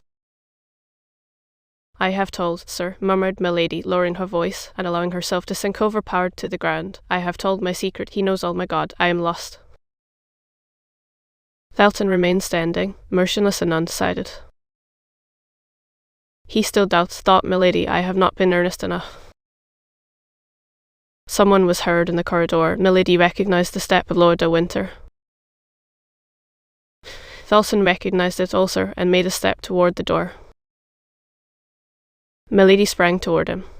Oh, not a word, said she in a concentrated voice, not a word of all that I have said to you to this man, or I am lost, and it would be you. Then, as the steps drew near, she became silent for fear of being heard, applying, with a gesture of infinite terror, her beautiful hand to Felton's mouth. Felton gently repulsed milady, and she sank into a chair. Lord de Winter passed before the door without stopping, and they heard the noise of his footsteps soon die away. Felton, as pale as death, remained some instants with his ear bent and listening. Then, when the sound was quite extinct, he breathed like a man awaking from a dream, and rushed out of the apartment. Ah, said milady, listening in her turn to the noise of Felton's steps, which withdrew in a direction opposite to those of Lord de Winter, at length you are mine. Then her brow darkened. If he tells the Baron, said she, I am lost, for the Baron, who knows very well that I shall not kill myself, will place me before him with a knife in my hand, and he will discover that all this despair is but acted. She placed herself before the glass, and regarded herself attentively. Never had she appeared more beautiful. Oh, yes, said she, smiling, but we won't tell him. In the evening Lord de Winter accompanied the supper. Sir, said milady, is your presence an indispensable accessory of my captivity? Could you not spare me the increase of torture which your visits cause me? How, dear sister, said Lord de Winter. Did not you sentimentally inform me with that pretty mouth of yours, so cruel to me today, that you came to England solely for the pleasure of seeing me at your ease, than enjoyment of which you told me you so sensibly felt the deprivation that you had risked everything for seasickness, tempest, captivity? Well, here I am, be satisfied. Besides, this time my visit has a motive. Milady trembled. She thought Felton had told all. Perhaps never in her life had this woman, who had experienced so many opposite and powerful emotions, felt her heart beat so violently. She was seated. Lord de Winter took a chair, drew it toward her, and sat down close beside her. Then, taking a paper out of his pocket, he unfolded it slowly. Here, said he, I want to show you the kind of passport which I have drawn up, and which will serve you henceforward as the rule of order in the life I consent to leave you. Then, turning his eyes from milady to the paper, he read, Order to conduct, the name is blank, interrupted Lord de Winter. If you have any preference, you can point it out to me, and if it be not within 1,000 leagues of London, attention will be paid to your wishes. I will begin again, then. Order to conduct to the person named Charlotte Backson, branded by the justice of the kingdom of France, but liberated after chastisement. She is to dwell in this place without ever going more than 3 leagues from it. In case of any attempt to escape, the penalty of death is to be applied. She will receive 5 shillings per day for lodging and food.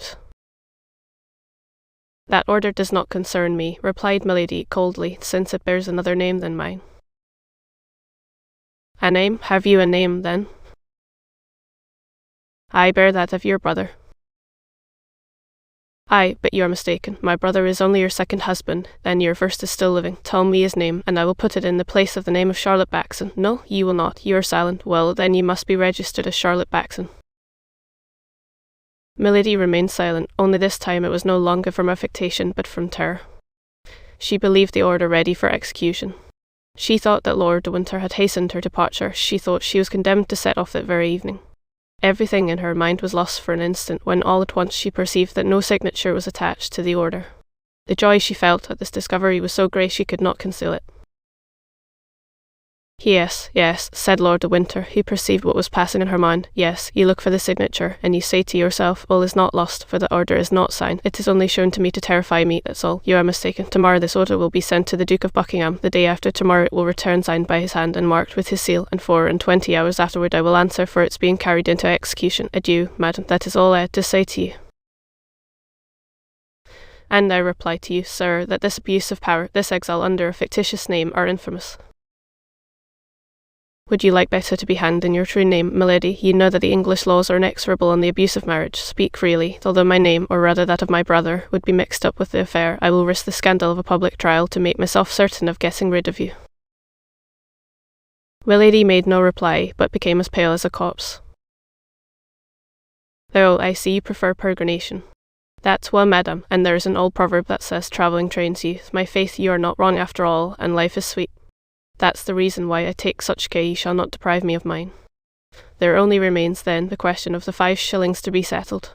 You think me rather parsimonious, don't you? That's because I don't care to leave you the means of corrupting your jailers. Besides, you will always have your charms left to seduce them with.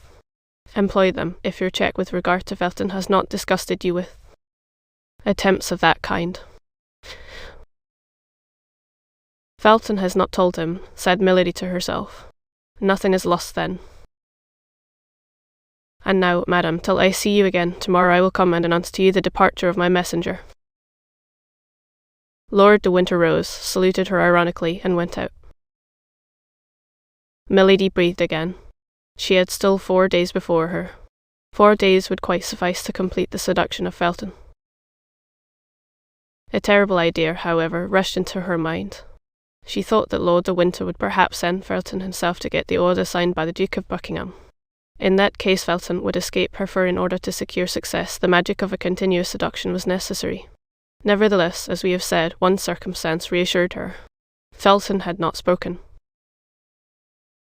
As she would not appear to be agitated by the threats of Lord de Winter, she placed herself at the table and ate. Then, as she had done the evening before, she fell on her knees and repeated her prayers aloud. As on the evening before, the soldier stopped his march to listen to her. Soon after she heard lighter steps than those of the sentinel, which came from the end of the corridor and stopped before her door. "It is he," said she, and she began the same religious chant which had so strongly excited Felton the evening before. But although her voice, sweetful and sonorous, vibrated as harmoniously and as affectingly as ever, the door remained shut. It appeared, however, to Milady that in one of the furtive glances she darted from time to time at the grating of the door, she thought she saw the ardent eyes of the young man through the narrow opening. But whether this was reality or vision, he had this time sufficient self-command not to enter. However, a few instants after she had finished her religious song, Milady thought she heard a profound sigh. Then the same steps she had heard approach slowly through, as if with regret. Chapter LV. Captivity, the 4th day. The next day, when Felton entered Milady's apartment, he found her standing, mounted upon a chair, holding in her hands a cord made by means of torn cambric handkerchiefs, twisted into a kind of rope one with another, and tied at the ends. At the noise Felton made in entering, Milady leaped lightly to the ground, and tried to conceal behind her the improvised cord she held in her hand. The young man was more pale than usual, and his eyes, reddened by want of sleep, denoted that he had passed a feverish night. Nevertheless, his brow was armed with a severity more austere than ever. He advanced slowly toward Milady, who had seated herself, and taking an end of the murderous rope which by neglect, or perhaps by design, she allowed to be seen. "What is this, madam?" he asked coldly. "That, nothing," said Milady, smiling with that painful expression which she knew so well how to give to her smile. "Ennui is the mortal enemy of prisoners. I had ennui, and I amused myself with twisting that rope." Felton turned his eyes toward the part of the wall of the apartment before which he had found Milady standing in the armchair in which she was now seated, and over her head he perceived a gilt-headed screw fixed in the wall for the purpose of hanging up clothes or weapons. He started, and the prisoner saw that start, for though her eyes were cast down, nothing escaped her. "What were you doing on that armchair?" asked he. Of what consequence? Replied milady. But, replied Felton, I wish to know. Do not question me, said the prisoner. You know that we who are true Christians are forbidden to lie. Well then, said Felton, I will tell you what you were doing, or rather what you meant to do. You were going to complete the fatal project you cherish in your mind. Remember, madam, if our God forbids falsehood, he much more severely condemns suicide. When God sees one of his creatures persecuted unjustly, placed between suicide and dishonour, believe me, sir, replied milady in a tone of deep conviction, God pardons suicide, for then suicide becomes martyrdom.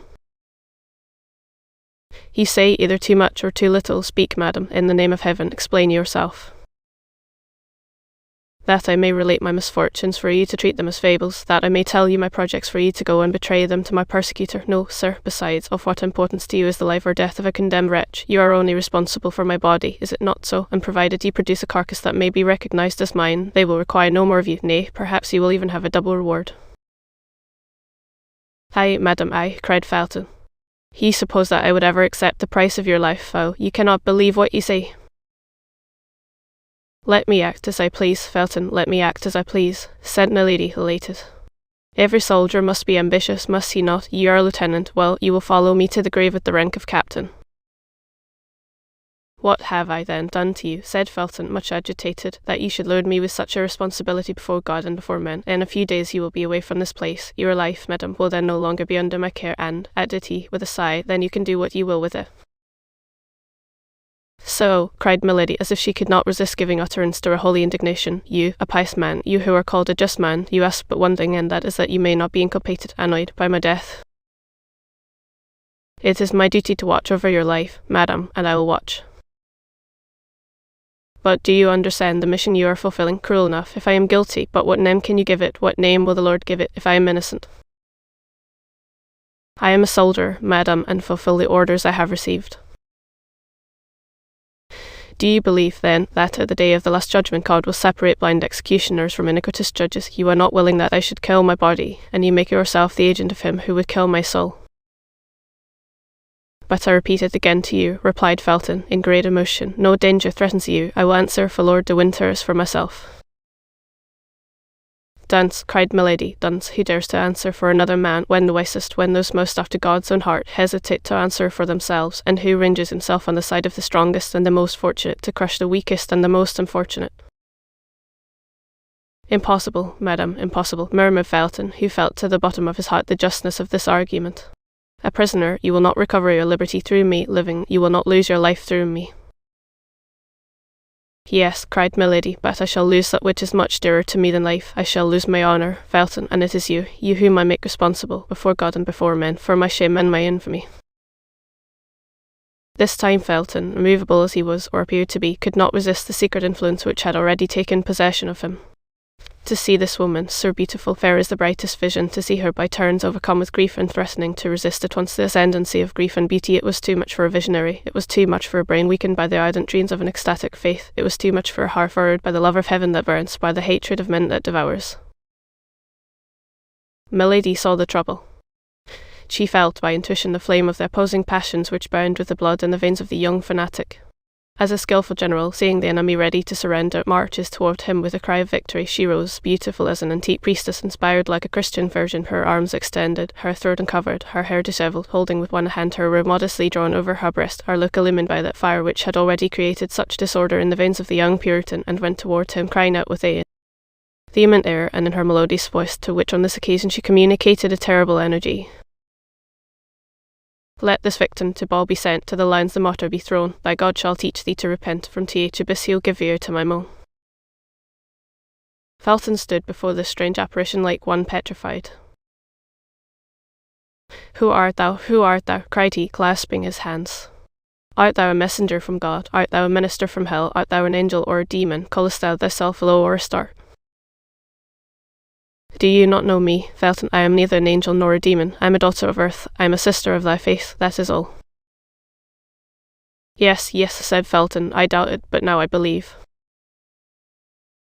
You believe, and still you are an accomplice of that child of Belial who is called Lord de Winter. You believe, and yet you leave me in the hands of mine enemies, of the enemy of England, of the enemy of God. You believe, and yet you deliver me up to him who fills and defiles the world with his heresies and debaucheries, to that infamous Sardanapalus whom the blind call the Duke of Buckingham, and whom believers name Antichrist. I deliver you up to Buckingham. Aye, what mean you by that? They have eyes, cried milady, but they see not. Ears have they, but they hear not. Yes, yes, said Felton, passing his hands over his brow, covered with sweat, as if to remove his last doubt. Yes, I recognize the voice which speaks to me in my dreams. Yes, I recognize the features of the angel who appears to me every night, crying to my soul, which cannot sleep, strike, save England, save thyself, for thou wilt die without having appeased God. Speak, speak, cried Felton, I can understand you now. A flash of terrible joy, but rapid as thought, gleamed from the eyes of milady. However fugitive this homicide flash, Felton saw it, and started as if its light had revealed the abysses of this woman's heart. He recalled, all at once, the warnings of Lord de Winter, the seductions of milady, her first attempts after her arrival. He drew back a step and hung down his head, without, however, ceasing to look at her, as if, fascinated by this strange creature, he could not detach his eyes from her eyes. Milady was not a woman to misunderstand the meaning of this hesitation. Under her apparent emotions, her icy coolness never abandoned her. Before Felton replied, and before she should be forced to resume this conversation, so difficult to be sustained in the same exalted tone, she let her hands fall, and as if the weakness of the woman overpowered the enthusiasm of the inspired fanatic, she said, "But no, it is not for me to be the Judith to deliver Bethilia from this hollow vince. The sword of the Eternal is too heavy for my arm. Allow me, then, to avoid dishonour by death. Let me take refuge in martyrdom. I do not ask you for liberty, as a guilty one would, nor for vengeance, as would a pagan. Let me die, that is all. I supplicate you, I implore you on my knees, let me die, and my last sigh shall be a blessing for my preserver." Hearing that voice so sweet and suppliant, seeing that look so timid and downcast, Felton reproached himself. By degrees the enchantress had clothed herself with that magic adornment which she assumed and threw aside at will, that is to say, beauty, meekness, and tears, and above all, the irresistible attraction of mystical voluptuousness, the most devouring of all voluptuousness. "Alas," said Felton, "I can do but one thing, which is to pity you if you prove to me you are a victim, but Lord de Winter makes cruel accusations against you. You are a Christian, you are my sister in religion. I feel myself drawn toward you, I, who have never loved any one but my benefactor, I, who have met with nothing but traitors and impious men. But you, madam, so beautiful in reality, you, so pure in appearance, must have committed great iniquities for Lord de Winter to pursue you thus." "They have eyes," repeated milady with an accent of indescribable grief, "but they see not. Ears have they, but they hear not." "But," cried the young officer, "speak then, speak." "I confide my shame to you," cried milady with the blush of modesty upon her countenance, for often the crime of one becomes the shame of another. "Confide my shame to you, a man, and I a woman. Oh," continued she, placing her hand modestly over her beautiful eyes, "never, never, I could not." "To me, to a brother?" said Felton. Milady looked at him for some time with an expression which the young man took for doubt, but which, however, was nothing but observation, or rather the wish to fascinate. Felton, in his turn as suppliant, clasped his hands. "Well, then," said milady, "I confide in my brother. I will dare to." At this moment the steps of Lord de Winter were heard, but this time the terrible brother-in-law of milady did not content himself, as on the preceding day, with passing before the door and going away again. He paused, exchanged 2 words with the sentinel, then the door opened, and he appeared. During the exchange of these 2 words, Felton drew back quickly, and when Lord de Winter entered, he was several paces from the prisoner. The Baron entered slowly, sending a scrutinizing glance from milady to the young officer. "You have been here a very long time, John," said he. "Has this woman been relating her crimes to you? In that case, I can comprehend the length of the conversation." Felton started, and milady felt she was lost if she did not come to the assistance of the disconcerted Puritan. "Ah, you fear your prisoner should escape," said she. "Well, ask your worthy jailor what favour I this instant solicited of him." "You demanded a favour?" said the Baron, suspiciously. "Yes, my lord," replied the young man, confused. "And what favour, pray?" asked Lord de Winter. "A knife, which she would return to me through the grating of the door a minute after she had received it," replied Felton. "There is someone, then, concealed here whose throat this amiable lady is desirous of cutting," said de Winter in an ironical, contemptuous tone.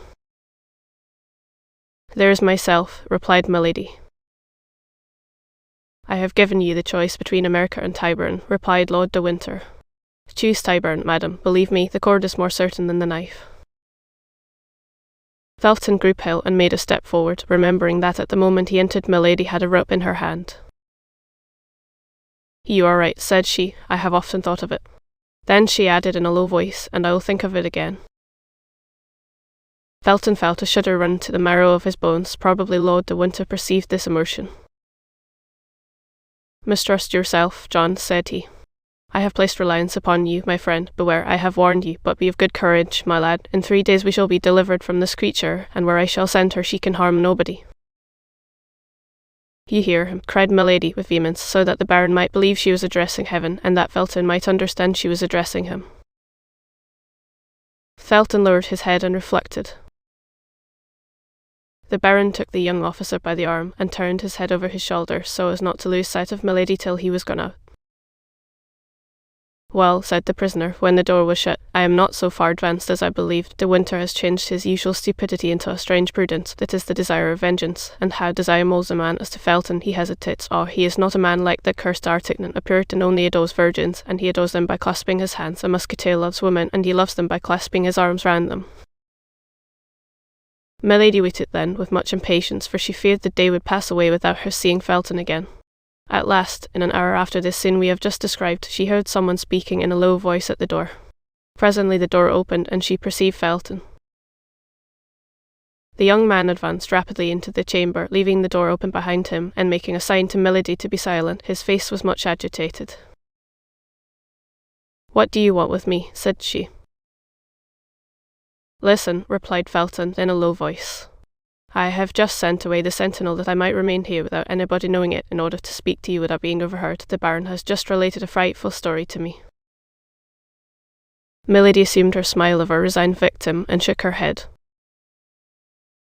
Either you are a demon, continued Felton, or the Baron my benefactor. My father is a monster. I have known you 4 days. I have loved him 4 years. I therefore may hesitate between you. Be not alarmed at what I say. I want to be convinced. Tonight, after 12, I will come and see you, and you shall convince me.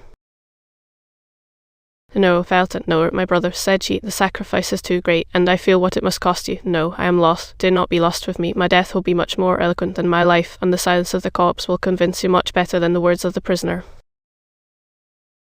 Be silent, madam, cried Felton, and do not speak to me thus. I came to entreat you to promise me upon your honour, to swear to me by what you hold most sacred, that you will make no attempt upon your life.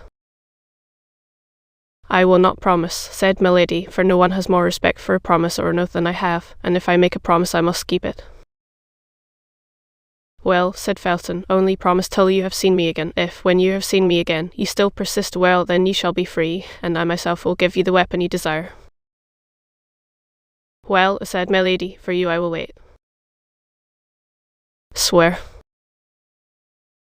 I swear it by our God. Are you satisfied? Well, said Felton, till tonight. And he darted out of the room, shut the door, and waited in the corridor, the soldier's half-pike in his hand, and as if he had mounted guard in his place. The soldier returned, and Felton gave him back his weapon. Then, through the grating to which she had drawn near, Milady saw the young man make a sign with delirious fervour, and depart in an apparent transport of joy. As for her, she returned to her place with the smile of savage contempt upon her lips, and repeated, blaspheming, that terrible name of God, by whom she had just sworn without ever having learned to know him. My God, said she, what a senseless fanatic, my God, it is I and this fellow who will help me to avenge myself. Chapter LVI. Captivity, the 5th date. Milady had, however, achieved a half-triumph, and success doubled her forces. It was not difficult to conquer, as she had hitherto done, men prompt to let themselves be seduced, and whom the gallant education of a coat led quickly into her net. Milady was handsome enough not to find much resistance on the part of the flesh, and she was sufficiently skilful to prevail over all the obstacles of the mind. But this time she had to contend with an unpolished nature, concentrated and insensible by force of austerity.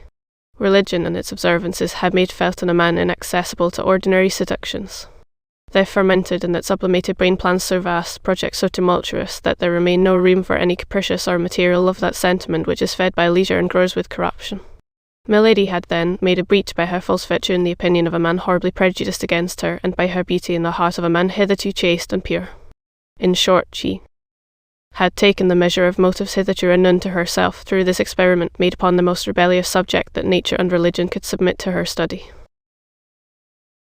Many a time, nevertheless, during the evening she despaired of fate and of herself.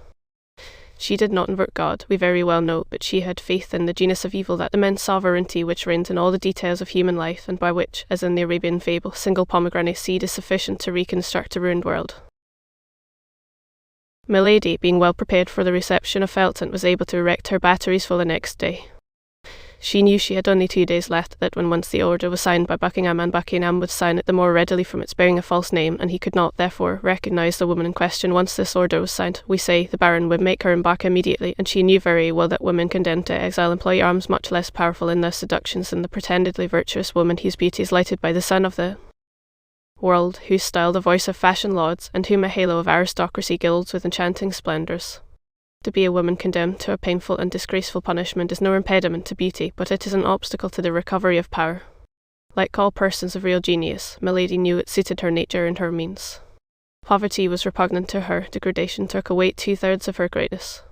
Milady was only a queen while among queens. The pleasure of satisfied pride was necessary to her domination. To command inferior beings was rather a humiliation than a pleasure for her. She should certainly return from her exile, she did not doubt that single instant, but how long might this exile last? For an active, ambitious nature, like that of Milady, it is not spent in climbing or inauspicious days.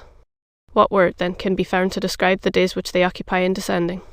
To lose a year, 2 years, 3 years, is to talk of an eternity. To return after the death or disgrace of the cardinal, perhaps, to return when D'Artagnan and his friend, happy and triumphant, should have received from the queen the reward they had well acquired by the services they had rendered her. These were devouring ideas that a woman like Milady could not endure. For the rest, the storm which raged within her doubled her strength, and she would have burst the walls of her prison if her body had been able to take for a single instant the proportions of her mind. Then that which spurred her on additionally in the midst of all this was the remembrance of the cardinal. What must the mistrustful, restless, suspicious cardinal think of her silence? The cardinal, not merely her only support, her only prop, her only protector at present, but still further the principal instrument of her future fortune and vengeance. She knew him, she knew that at her return from a fruitless journey it would be in vain to tell him of her imprisonment, in vain to enlarge upon the sufferings she had undergone. The cardinal would reply, with the sarcastic calmness of the sceptic, strung up once by power and genius, "You should not have allowed yourself to be taken." Then Milady collected all her energies, murmuring in the depths of her soul the name of Felton, the only beam of light that penetrated to her in the hell into which she had fallen, and like a serpent which folds and unfolds its rings to ascertain its strength, she enveloped Felton beforehand in the thousand meshes of her inventive imagination. Time, however, passed away. The hours, one after another, seemed to awaken the clock as they passed, and every blow of the brass hammer resounded upon the heart of the prisoner. At 9 o'clock, Lord de Winter made his customary visit, examined the window and the bars, sanded the floor and the walls, looked to the chimney and the doors, without during this long and minute examination he or Milady pronouncing a single word. Doubtless both of them understood that the situation had become too serious to lose time in useless words and aimless wrath. "Well," said the Baron, on leaving her, "you will not escape tonight." At 10 o'clock Felton came and placed the sentinel. Milady recognised his step. She was as well acquainted with it now as a mistress is with it of the lover of her heart, and yet Milady at the same time detested and despised this weak fanatic. That was not the appointed hour. Felton did not enter. 2 hours after, as midnight sounded, the sentinel was relieved. This time it was the hour, and from this moment Milady waited with impatience. The new sentinel commenced his walk in the corridor. At the expiration of 10 minutes Felton came. Milady was all attention. "Listen," said the young man to the sentinel. "On no pretence leave the door, for you know that last night my lord punished a soldier for having quit his post for an instant, although I, during his absence, watched in his place." "Yes, I know it," said the soldier. "I recommend you therefore to keep the strictest watch. For my part I am going to pay a second visit to this woman, who I fear entertains sinister intentions upon her own life, and I have received orders to watch her." "Good," murmured Milady, "the austere Puritan lies." As to the soldier, he only smiled. "Zounds, Lieutenant," said he, "you are not unlucky in being charged with such commissions, particularly if my lord has authorized you to look into her bed." Felton blushed. Under any other circumstances he would have reprimanded the soldier for indulging in such pleasantry, but his conscience murmured too loud for his mouth to dare speak. "If I come," said he. "If anyone comes, call me." "I will, Lieutenant," said the soldier. Felton entered Milady's apartment. Milady arose. "You are here," said she. "I promised to come," said Felton, "and I have come." "You promised me something else." "What, my God?" said the young man, who in spite of his self-command felt his knees tremble and the sweat start from his brow. "He promised to bring a knife, and to leave it with me after our interview." "Say no more of that, madam," said Felton. "There is no situation, however terrible it may be, which can authorize a creature of God to inflict death upon himself. I have reflected, and I must not be guilty of such a sin." "Ah, you have reflected," said the prisoner, sitting down in her armchair with a smile of disdain, "and I also have reflected." "Upon what?" "That I can have nothing to say to a man who does not keep his word." "Oh, my God," murmured Felton. "You may retire," said Milady. "I will not talk." "Here is the knife," said Felton, drawing from his pocket the weapon which he had brought according to his promise, but which he hesitated to give to his prisoner. "Let me see it," said Milady. "For what purpose?" "Upon my honour, I will instantly return it to you. You shall place it on that table, and you may remain between it and me." Felton offered the weapon to Milady, who examined the temper of it attentively, and who tried the point on the tip of her finger. "Well," said she, returning the knife to the young officer, "this is fine and good steel. You are a faithful friend, Felton." Felton took back the weapon and laid it upon the table, as he had agreed with the prisoner. Milady followed him with her eyes, and made a gesture of satisfaction. "Now," said she, "listen to me." The request was needless. The young officer stood upright before her, awaiting her words as if to devour them. "Felton," said Milady with a solemnity full of melancholy, "imagine that your sister, the daughter of your father, speaks to you. While yet young, unfortunately handsome, I was dragged into a snare. I resisted. Ambushes and violences multiplied around me, but I resisted. The religion I serve, the God I adore, were blasphemed because I called upon that religion and that God, but still I resisted. Then outrages were heaped upon me, and as my soul was not subdued, they wished to defile my body forever. Finally—" Milady stopped, and a bitter smile passed over her lips. "Finally," said Felton, "finally, what did they do?" "At length, one evening my enemy resolved to paralyze the resistance he could not conquer. One evening he mixed a powerful narcotic with my water. Scarcely had I finished my repast, when I felt myself sink by degrees into a strange torpor.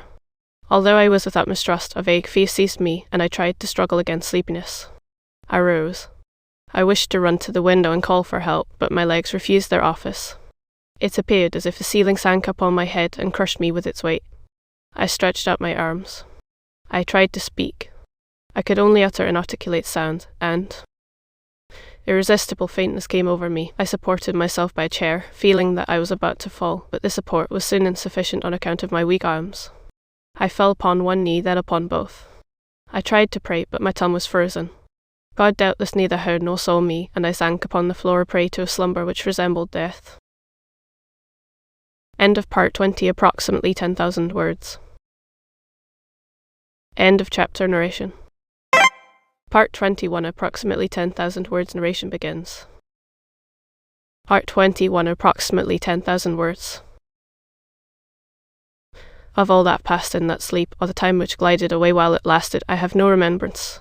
The only thing I recollect is that I awoke in bed in a round chamber, the furniture of which was sumptuous, and into which light only penetrated by an opening in the ceiling. No door gave entrance to the room. It might be called a magnificent prison. It was a long time before I was able to make out what place I was in, or to take account of the details I describe. My mind appeared to strive in vain to shake off the heavy darkness of the sleep from which I could not rouse myself. I had vague perceptions of space traverse, of the rolling of a carriage, of a horrible dream in which my strength had become exhausted, but all this was so dark and so indistinct in my mind that these events seemed to belong to another life than mine, and yet mixed with mine in fantastic duality. At times the state into which I had fallen appeared so strange that I believed myself dreaming. I rose trembling. My clothes were near me on a chair. I neither remembered having undressed myself nor going to bed. Then by degrees the reality broke upon me, full of chaste terrors. I was no longer in the house where I had dwelt. As well as I could judge by the light of the sun, the day was already 2/3 gone. It was the evening before when I had fallen asleep. My sleep, then, must have lasted 24 hours. What had taken place during this long sleep? I dressed myself as quickly as possible. My slow and stiff motions all attested that the effects of the narcotic were not yet entirely dissipated. The chamber was evidently furnished for the reception of a woman, and the most finished coquette could not have formed a wish, but on casting her eyes about the apartment she would have found that wish accomplished. Certainly I was not the first captive that had been shut up in this splendid prison, but you may easily comprehend, Felton, that the more superb the prison, the greater was my terror. Yes, it was a prison, for I tried in vain to get out of it. I sounded all the walls, in the hopes of discovering a door, but everywhere the walls returned to full and flat sand. I made the tour of the room at least 20 times, in search of an outlet of some kind, but there was none. I sank exhausted with fatigue and terror into an armchair. Meantime, night came on rapidly, and with night my terrors increased. I did not know but I had better remain where I was seated. It appeared that I was surrounded with unknown dangers into which I was about to fall at every instant. Although I had eaten nothing since the evening before, my fears prevented my feeling hunger. No noise from without by which I could measure the time reached me. I only supposed it must be 7 or 8 o'clock in the evening, for it was in the month of October, and it was quite dark. All at once the noise of a door turning on its hinges made me start. A globe of fire appeared above the glazed opening of the ceiling, casting a strong light into my chamber, and I perceived with terror that a man was standing within a few paces of me. A table, with 2 covers, bearing a supper ready prepared, stood, as if by magic, in the middle of the apartment. That man was he who had pursued me during a whole year, who had vowed my dishonour, and who, by the first words that issued from his mouth, gave me to understand he had accomplished it the preceding night. "Scoundrel," murmured Felton. "Oh, yes, scoundrel," cried Milady, seeing the interest which the young officer, whose soul seemed to hang on her lips, took in this strange recital. "Oh, yes, scoundrel. He believed, having triumphed over me in my sleep, that all was completed. He came, hoping that I would accept my shame, as my shame was consummated. He came to offer his fortune in exchange for my love." All that the heart of a woman could contain of haughty contempt and disdainful words I poured out upon this man. Doubtless he was accustomed to such reproaches, for he listened to me calm and smiling, with his arms crossed over his breast. Then, when he thought I had said all, he advanced toward me. I sprang toward the table. I seized a knife. I placed it to my breast. "Take one step more," said I, "and in addition to my dishonour, ye shall have my death to reproach yourself with." There was, no doubt, in my look, my voice, my whole person, that sincerity of gesture, of attitude, of accent, which carries conviction to the most perverse minds, for he paused. "Your death," said he. "Oh, no, you are too charming a mistress to allow me to consent to lose you thus, after I have had the happiness to possess you only a single time. Adieu, my charmer. I will wait to pay you my next visit till you are in a better humour." At these words he blew a whistle. The globe of fire which lighted the room rescinded and disappeared.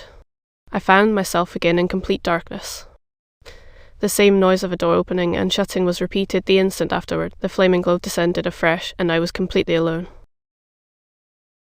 This moment was frightful. If I had any doubts as to my misfortune, these doubts had vanished in an overwhelming reality. I was in the power of a man whom I not only detested, but despised as a man capable of anything, and who had already given me a fatal proof of what he was able to do. But who, then, was this man? Asked Felton. I passed the night on a chair, starting at the least noise, for toward midnight the lamp went out, and I was again in darkness. But the night passed away without any fresh attempt on the part of my persecutor. Day came, the table had disappeared, only I had still the knife in my hand. This knife was my only hope. I was worn out with fatigue.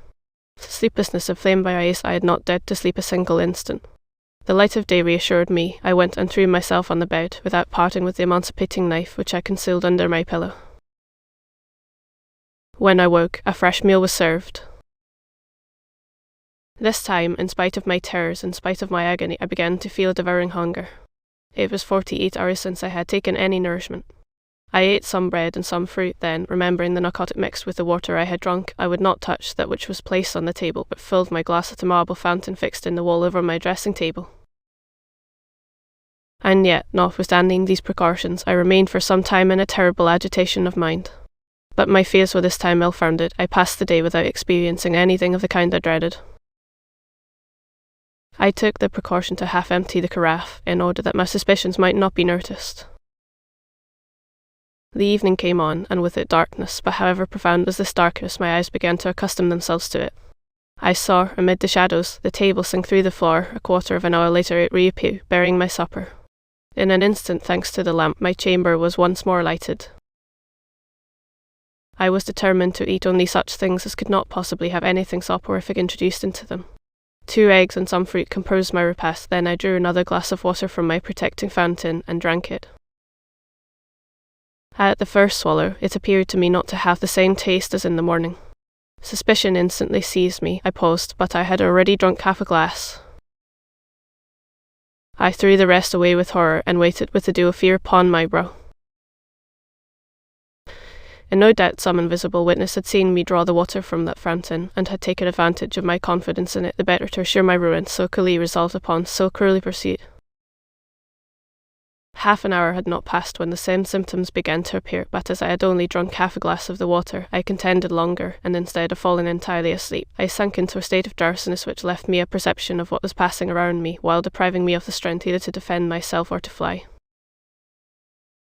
I dragged myself toward the bed to seek the only defence I had left, my saving knife, but I could not reach the bolster. I sank on my knees, my hands clasped round one of the bedposts, then I felt that I was lost. Felton became frightfully pale, and a convulsive tremor crept through his whole body. And what was most frightful, continued Milady, her voice altered, as if she still experienced the same agony as at that awful minute, was that at this time I retained a consciousness of the danger that threatened me, was that my soul, if I may say so, waked in my sleeping body, was that I saw, that I heard. It is true that all was like a dream, but it was not the less frightful. I saw the lamp ascend, and leave me in darkness. Then I heard the well-known creaking of the door, although I had heard that door open but twice. I felt instinctively that someone approached me. It is said that the doomed wretch in the deserts of America thus feels the approach of the serpent. I wished to make an effort. I attempted to cry out. By an incredible effort of will I even raised myself up, but only to sink down again immediately, and to fall into the arms of my persecutor. "Tell me who this man was," cried the young officer. Milady saw at a single glance all the painful feelings she inspired in Felton by dwelling on every detail of her recital, but she would not spare him a single pang. The more profoundly she wounded his heart, the more certainly he would avenge her. She continued then, as if she had not heard his exclamation, or as if she thought the moment was not yet come to reply to it. Only this time it was no longer an inert body, without feeling, that the villain had to deal with. I have told you that without being able to regain the complete exercise of my faculties, I retained the sense of my danger. I struggled, then, with all my strength, and doubtless supposed, weak as I was, a long resistance, for I heard him cry out, "These miserable Puritans, I knew very well that they tired out their executioners, but I did not believe them so strong against their lovers." Alas, this desperate resistance could not last long. I felt my strength fail, and this time it was not my sleep that enabled the courage to prevail, but my swoon. Felton listened without uttering any word or sound, except an inward expression of agony. The sweat streamed down his marble forehead, and his hand under his coat tore his breast. My first impulse, on coming to myself, was to feel under my pillow for the knife I had not been able to reach. If it had not been useful for defence, it might at least serve for expiation. But on taking this knife, Felton, a terrible idea occurred to me. I have sworn to tell you all, and I will tell you all. I have promised you the truth. I will tell it were it to destroy me. The idea came into your mind to avenge yourself on this man, did it not? Cried Felton. Yes, said Milady. The idea was not that of a Christian, I knew, but without doubt that eternal enemy of our souls, that lion roaring constantly around us, breathed into my mind. In short, what shall I say to you, Felton? Continued Milady, in the tone of a woman accusing herself of a crime. This idea occurred to me, and did not leave me. It is of this homicidal thought that I now bear the punishment. Continue, said Felton. I am eager to see you attain your vengeance. Oh, I resolved that it should take place as soon as possible. I had no doubt he would return the following night. During the day I had nothing to fear. When the hour of breakfast came, therefore, I did not hesitate to eat and drink. I had determined to make believe sup, but to eat nothing. I was forced, then, to combat the fast of the evening with the nourishment of the morning. Only I concealed a glass of water, which remained after my breakfast, thus having been the chief of my sufferings when I remained 48 hours without eating or drinking. The day passed away without having any other influence on me than to strengthen the resolution I had formed, only I took care that my face should not betray the thoughts of my heart, for I had no doubt I was washed. Several times, even, I felt a smile on my lips. Felton, I dare not tell you at what idea I smiled. You would hold me in horror. Go on, said Felton. You see plainly that I listen, and that I am anxious to know the end. Evening came. The ordinary events took place. During the darkness, as before, my supper was brought. Then the lamp was lighted, and I sat down to table. I only ate some fruit. I pretended to pour out water from the jug, but I only drank that which I had saved in my glass. The substitution was made so carefully that my spies, if I had any, could have no suspicion of it. After supper I exhibited the same marks of languor as on the preceding evening, but this time, as I yielded to fatigue, or as if I had become familiarized with danger, I dragged myself toward my bed, let my robe fall, and lay down. I found my knife where I had placed it under my pillow, and while feigning to sleep, my hand grasped the handle of it convulsively. 2 hours passed away without anything fresh happening. Oh, my God, who could have said so the evening before? I began to fear that he would not come. At length I saw the lamp rise softly and disappear in the depths of the ceiling. My chamber was filled with darkness and obscurity, but I made a strong effort to penetrate this darkness and obscurity. Nearly 10 minutes passed. I heard no other noise but the beating of my own heart. I implored heaven that he might come.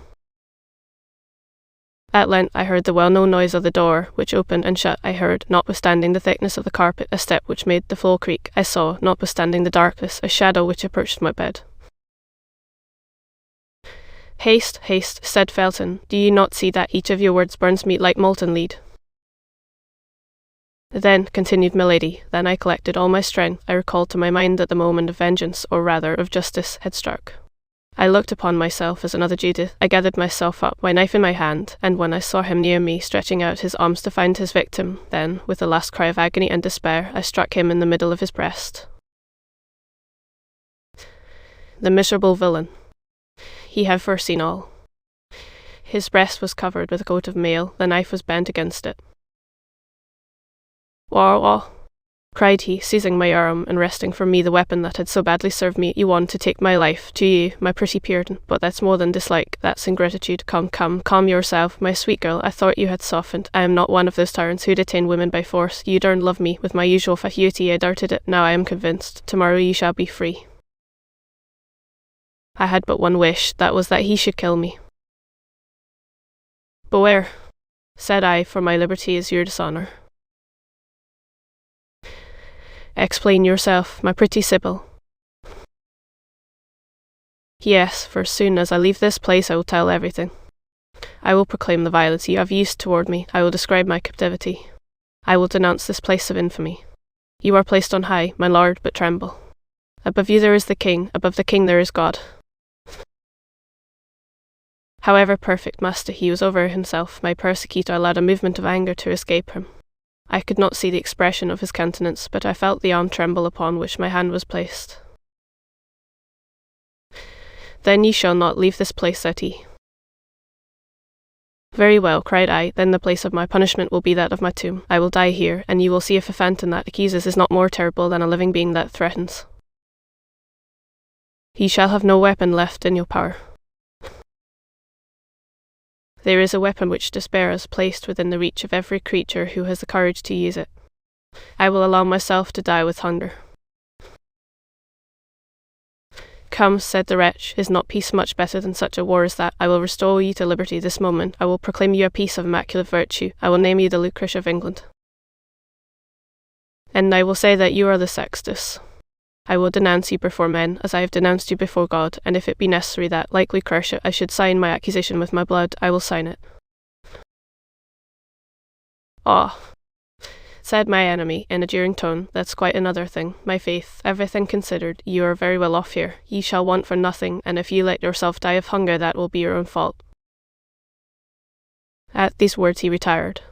I heard the door open and shut, and I remained overwhelmed, less, I confess it, by my grief than by the mortification of not having avenged myself. He kept his word. All the day, all the next night passed away without my seeing him again. But I also kept my word with him, and I neither ate nor drank. I was, as I told him, resolved to die of hunger. I passed the day and the night in prayer, for I hoped that God would pardon me my suicide. The second night the door opened, I was lying on the floor, for my strength began to abandon me. At the noise I raised myself up on one hand. Well, said a voice which vibrated in too terrible a manner in my ear not to be recognized. Well, or we softened a little, will we not pay for our liberty with a single promise of silence? Come, I am a good sort of a prince, added he, and although I like not Puritans, I do them justice, and it is the same with Puritanesses, when they are pretty. Come, take a little for me on the cross, I won't ask anything more of you.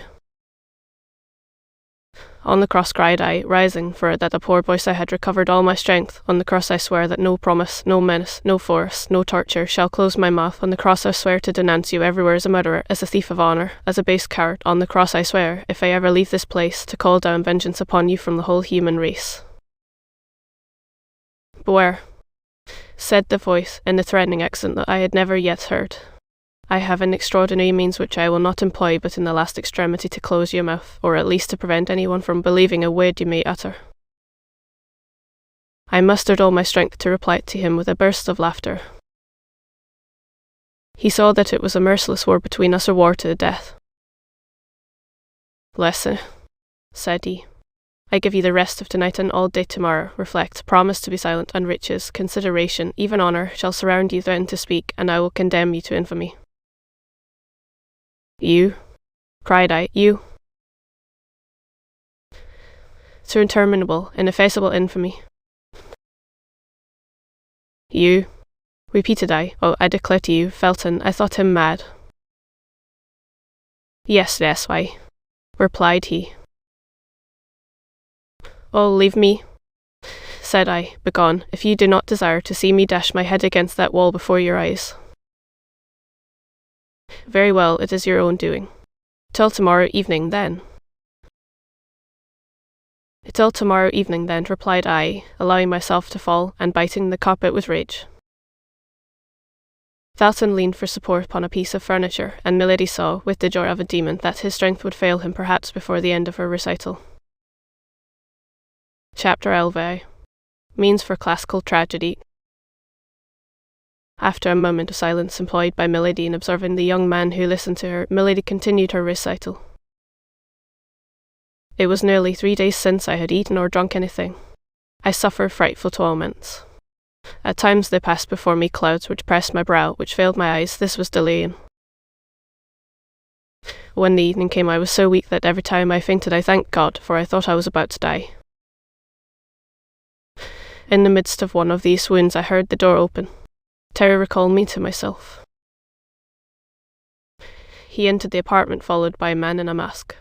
He was masked likewise, but I knew his step, I knew his voice, I knew him by the imposing bearing which hell has bestowed upon his person for the curse of humanity. Well, said he to me, have you made your mind up to take the oath I requested of you? You have said Puritans have but one word. Mine you have heard, and that is to pursue you on earth to the tribunal of men, in heaven to the tribunal of God. You persist, then? I swear it before the God who hears me, I will take the whole world as a witness of your crime, and that until I have found an avenger. You are a prostitute, said he, in a voice of thunder, and you shall undergo the punishment of prostitutes. Branded in the eyes of the world you invoke, try to prove to that world that you are neither guilty nor mad.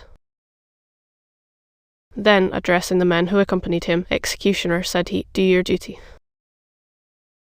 Oh, his name, cried Felton. His name, tell it me.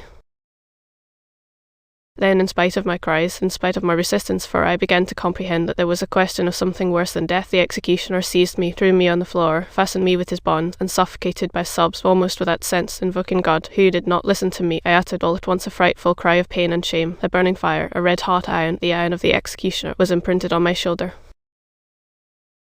Felton uttered a groan.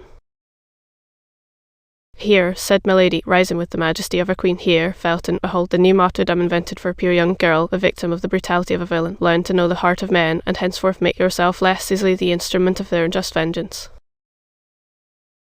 Milady, with a rapid gesture, opened her robe, tore the cambric that covered her bosom, and read with feigned anger and simulated shame showed the young man the ineffaceable impression which dishonoured that beautiful shoulder. "But," cried Felton, "that is a fleur de lis which I see there." "And therein consisted the infamy," replied Milady.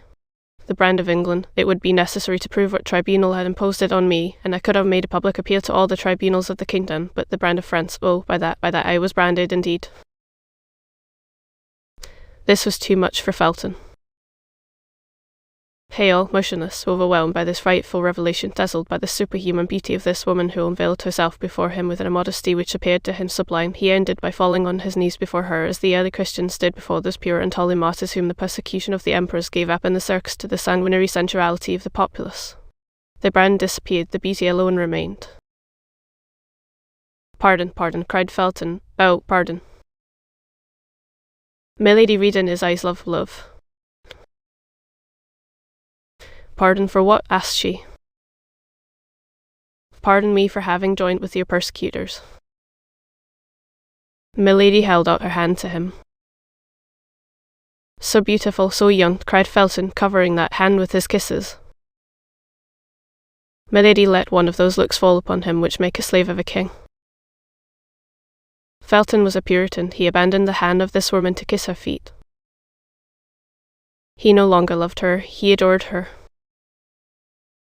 When this crisis was past, when Milady appeared to have resumed her self-possession, which she had never lost, when Felton had seen her recover with a veil of chastity those treasures of love which were only concealed from him to make him desire them the more ardently, he said, "Ah, no, I have only one thing to ask of you, that is, the name of your true executioner, for to me there is but one. The other was an instrument, that was all." "What, brother?" cried Milady. "Must I name him again? Have you not yet divined who he is?" "What?" cried Felton. "He again, he always he. What, the truly guilty?" "The truly guilty," said Milady, "is the ravager of England, the persecutor of true believers, the base ravisher of the honour of so many women, he who, to satisfy a caprice of his corrupt heart, is about to make England shed so much blood, who protects the Protestants today and will betray them tomorrow." "Buckingham it is, then, Buckingham," cried Felton, in a high state of excitement. Milady concealed her face in her hands, as if she could not endure the shame which this name recalled to her. "Buckingham, the executioner of this angelic creature," cried Felton. "And thou hast not hurled thy thunder at him, my God, and thou hast left him noble, honoured, powerful, for the ruin of us all." "God abandons him who abandons himself," said Milady. "But he will draw upon his head the punishment reserved for the damned," said Felton, with increasing exultation. "He wills that human vengeance should precede celestial justice. Men fear him and spare him." "I," said Felton, "I do not fear him, nor will I spare him." The soul of Milady was bathed in an infernal joy. "But how can Lord de Winter, my protector, my father," asked Felton, "possibly be mixed up with all this?" "Listen, Felton," resumed Milady, "for by the side of base and contemptible men there are often found great and generous natures. I had an affianced husband, a man whom I loved, and who loved me a heart like yours, Felton, a man like you. I went to him and told him all. He knew me, that man did, and did not doubt an instant. He was a nobleman, a man equal to Buckingham in every respect. He said nothing, he only girded on his sword, wrapped himself in his cloak, and went straight to Buckingham Palace." Yes, said Felton, "I understand how he would act, but with such men it is not the sword that should be employed, it is the poniard." Buckingham had left England the day before, sent his ambassador to Spain to demand the hand of the Infanta for King Charles I, who was then only Prince of Wales. My affianced husband returned. "Hear me," said he, "this man has gone, and for the moment has consequently escaped my vengeance, but let us be united, as we were to have been, and then leave it to Lord de Winter to maintain his own honour and that of his wife." "Lord de Winter," cried Felton. "Yes," said Milady, "Lord de Winter, and now you can understand it all, can you not? Buckingham remained nearly a year absent. A week before his return Lord de Winter died, leaving me as sole heir. Whence came the blow? God, who knows all, knows without doubt, but as for me, I accuse nobody." "Oh, what an abyss, cried Felton. Lord de Winter died without revealing anything to his brother. The terrible secret was to be concealed till it burst, like a clap of thunder, over the head of the guilty. Your protector had seen within this marriage of his elder brother with a portion of skull. I was sensible that I could look for no support from a man disappointed in his hopes of an inheritance. I went to France with a determination to remain there for the rest of my life. But all my fortune is in England. Communication being closed by the war, I was in want of everything. I was then obliged to come back again. 6 days ago, I landed at Portsmouth. Well, said Felton. Well, Buckingham heard by some means, no doubt, of my return. He spoke of me to Lord de Winter, already prejudiced against me, and told him that his sister-in-law was a prostitute, a branded woman.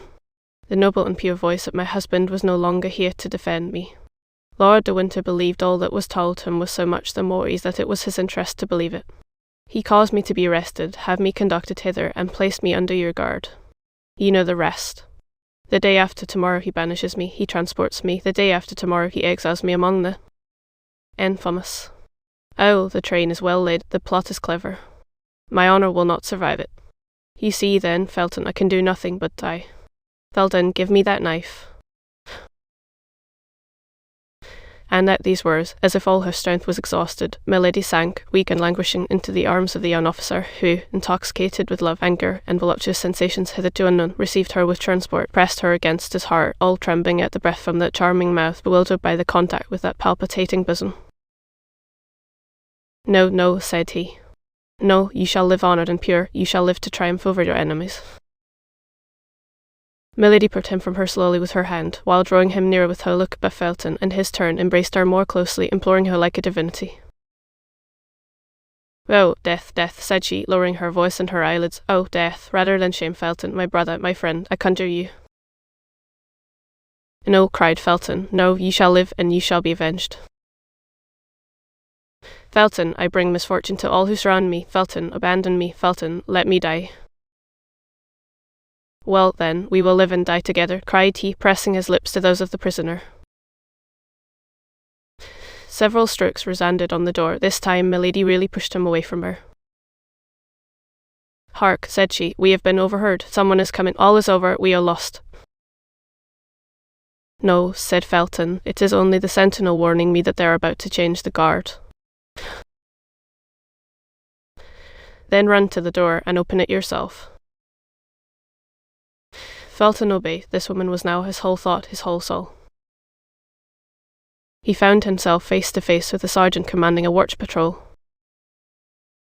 Well, what is the matter? Asked the young lieutenant. He told me to open the door if I heard anyone cry out, said the soldier, but you forgot to leave me the key. I heard you cry out without understanding what you said. I tried to open the door, but it was locked inside. Then I called the sergeant. And here I am, said the sergeant. Felton, quite bewildered, almost mad, stood speechless. Milady plainly perceived that it was now her turn to take part in the scene. She ran to the table, and seizing the knife which Felton had laid down, exclaimed, "And by what right will you prevent me from dying?" "Great God!" exclaimed Felton, on seeing the knife glitter in her hand. At that moment a burst of ironical laughter resounded through the corridor. The Baron, attracted by the noise, in his chamber gown, his sword under his arm, stood in the doorway. "Ah," said he, "here we are at the last act of the tragedy. You see, Felton, the drama has gone through all the phases I named, but be easy, no blood will flow." Milady perceived that all was lost unless she gave Felton an immediate and terrible proof of her courage. "You are mistaken, my lord. Blood will flow, and may that blood fall back on those who cause it to flow." Felton uttered a cry and rushed toward her. He was too late. Milady had stabbed herself. But the knife had fortunately, we ought to say skillfully, come in contact with the steel busk which at that period, like a cuirass, defended the chests of women. It had glided down it, tearing the rope, and had penetrated slantingly between the flesh and the ribs. Milady's robe was not the less stained with blood in a second. Milady fell down and seemed to be in a swoon. Felton snatched away the knife. "See, my lord," said he, in a deep, gloomy tone, "here is a woman who was under my guard, and who has killed herself." "Be at ease, Felton," said Lord de Winter. She is not dead. Demons do not die so easily. Be tranquil, and go wait for me in my chamber. But, my lord. Go, sir, I command you. At this injunction from his superior, Felton obeyed, but in going out, he put the knife into his bosom.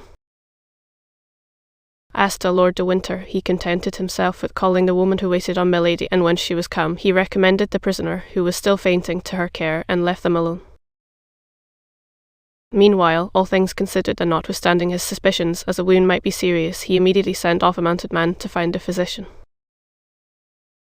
Chapter 11. Escape. As Lord de Winter had thought, Milady's wound was not dangerous. So soon as she was left alone with the woman whom the Baron had summoned to her assistance, she opened her eyes. It was, however, necessary to affect weakness and pain, not a very difficult task for so finished an actress as Milady. Thus the poor woman was completely the dupe of the prisoner, whom, notwithstanding her hints, she persisted in watching all night. But the presence of this woman did not prevent Milady from thinking. There was no longer a doubt that Felton was convinced Felton was hers. If an angel appeared to that young man as an accuser of Milady, he would take him, in the mental disposition in which he now found himself, for a messenger sent by the devil.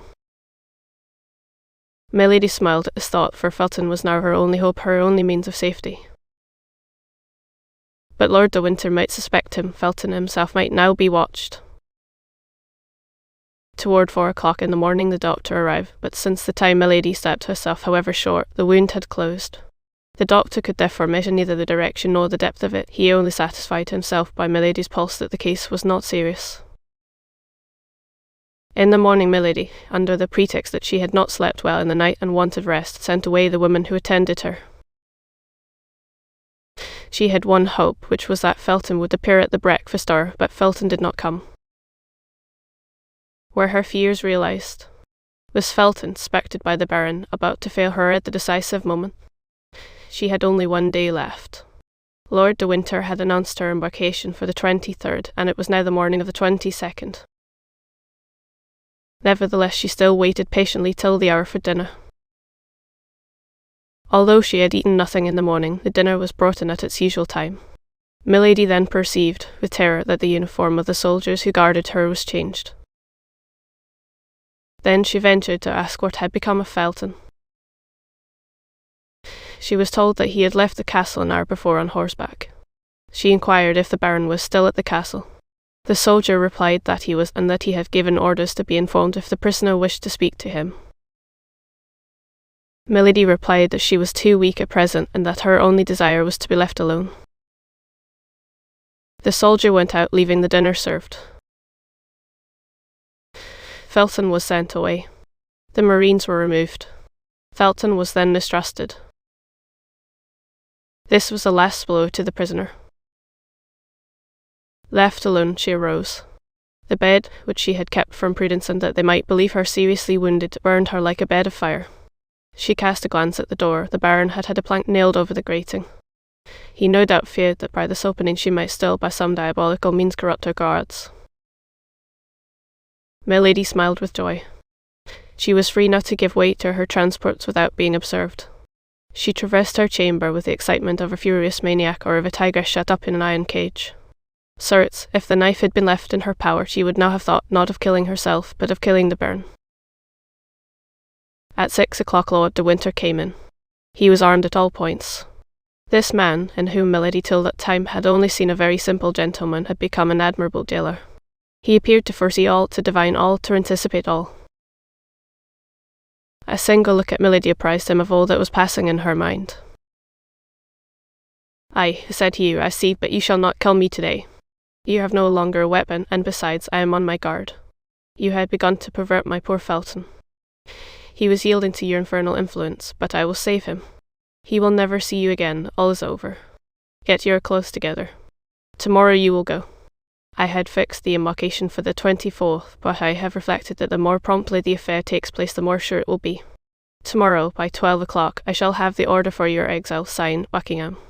If you speak a single word to anyone before going aboard ship, my sergeant will blow your brains out. He has orders to do so. If when on the ship you speak a single word to anyone before the captain permits you, the captain will have you thrown into the sea. That is agreed upon. Au revoir, then. That is all I have to say today. Tomorrow I will see you again, to take my leave." With these words the Baron went out. Milady had listened to all this menacing tirade with a smile of disdain on her lips, but rage in her heart. Supper was served. Milady felt that she stood in need of all her strength. She did not know what might take place during this night which approached so menacingly, for large masses of cloud rolled over the face of the sky, and distant lightning announced a storm. The storm broke about 10 o'clock. Milady felt a consolation in seeing nature partake of the disorder of her heart. The thunder growled in the air like the passion and anger in her thoughts. It appeared to her that the blast as it swept along dishevelled her brow as it bowed the branches of the trees and bore away their leaves. She howled as the hurricane howled, and her voice was lost in the great voice of nature, which also seemed to groan with despair. All at once she heard a tap at her window, and by the help of a flash of lightning she saw the face of a man appear behind the bars. She ran to the window and opened it. "Felton," cried she, "I am saved." "Yes," said Felton, "but silence, silence, I must have time to file through these bars, only take care that I am not seen through the wicket." "Oh, it is a proof that the Lord is on our side, Felton," replied Milady. "They have closed up the grating with a board." "That is well, God has made them senseless," said Felton. "But what must I do?" asked Milady. Nothing, only shut the window, go to bed, or at least lie down in your clothes. As soon as I have done I will knock on one of the panes of glass, but will you be able to follow me?" "Oh, yes." "Your wound?" "Gives me pain, but will not prevent my walking." "Be ready, then, at the first signal." Milady shut the window, extinguished the lamp, and went, as Felton had desired her, to lie down on the bed. Amid the moaning of the storm she heard the grinding of the file upon the bars, and by the light of every flash she perceived the shadow of Felton through the panes. She passed now without breathing, panting, with a cold sweat upon her brow, and her heart oppressed by frightful agony at every movement she heard in the corridor. There are hours which last a year. At the expiration of an hour, Felton tapped again. Milady sprang out of bed and opened the window. 2 bars removed formed an opening for a man to pass through. "Are you ready?" asked Felton. "Yes. Must I take anything with me?" "Money, if you have any." "Yes, fortunately, they have left me all I had." "So much the better, for I have expended all mine in chartering a vessel." "Here," said Milady, placing a bag full of louis in Felton's hands. Felton took the bag and threw it to the foot of the wall. "Now," said he, "will you come?" "I am ready." Milady mounted upon a chair and passed the upper part of her body through the window. She saw the young officer suspended over the abyss by a ladder of ropes. For the first time an emotion of terror reminded her that she was a woman. The dark space frightened her. "I expected this," said Felton. It's nothing, said Milady. "I will descend with my eyes shut." "Have you confidence in me?" said Felton. "You ask that?"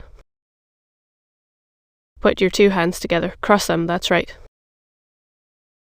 Felton tied her 2 wrists together with his handkerchief, and then with a cord over the handkerchief. "What are you doing?" asked Milady with surprise. "Pass your arms around my neck and fear nothing." "But I shall make you lose your balance, and we shall both be dashed to pieces." "Don't be afraid, I am a sailor." Not a second was to be lost. Milady passed her 2 arms round Felton's neck and let herself slip out of the window. Felton began to descend the ladder slowly, step by step. Despite the weight of 2 bodies, the blast of the hurricane shook them in the air. All at once Felton stopped.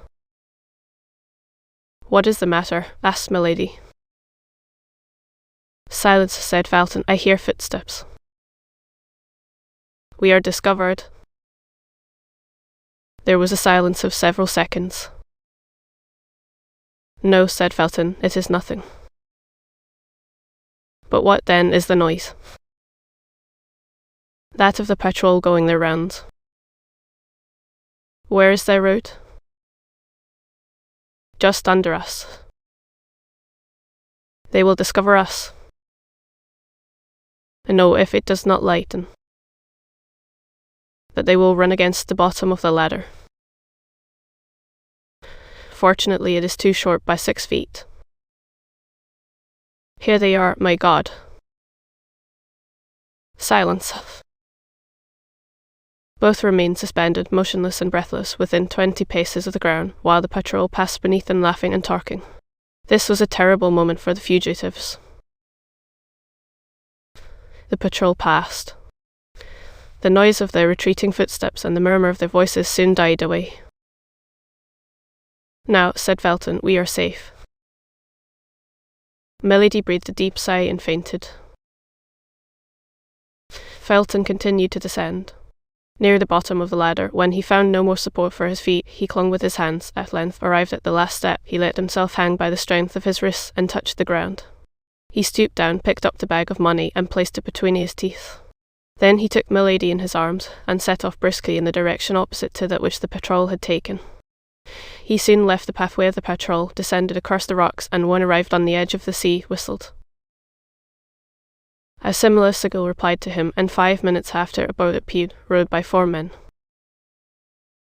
The boat approached as near as it could to the shore, but there was not depth enough of water for it to touch land. Felton walked into the sea up to his middle, being unwilling to trust his precious burden to anybody. Fortunately, the storm began to subside, but still the sea was disturbed. The little boat bounded over the waves like a nutshell.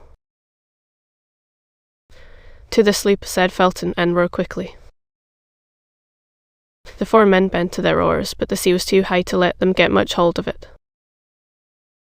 However, they left the castle behind. That was the principal thing. The night was extremely dark. It was almost impossible to see the shore from the boat. They would therefore be less likely to see the boat from the shore. A black point floated on the sea. That was the sloop. While the boat was advancing with all the speed its 4 rowers could give it, Felton untied the cord and then the handkerchief which bound Milady's hands together. When her hands were loosed, he took some sea water and sprinkled it over her face. Milady breathed a sigh and opened her eyes. Where am I? said she. Saved, replied the young officer. Oh, saved, cried she.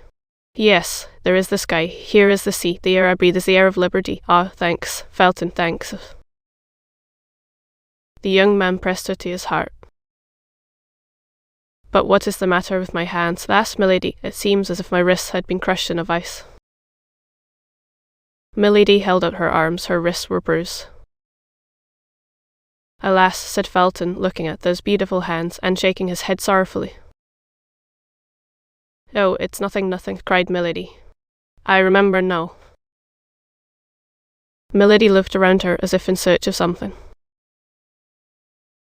It is there, said Felton, touching the bag of money with his foot. They drew near to the sloop. A sailor on what tailed the boat replied. What vessel is that? asked Milady. The one I have hired for you. Where will it take me? Where you please, after you have put me on shore at Portsmouth.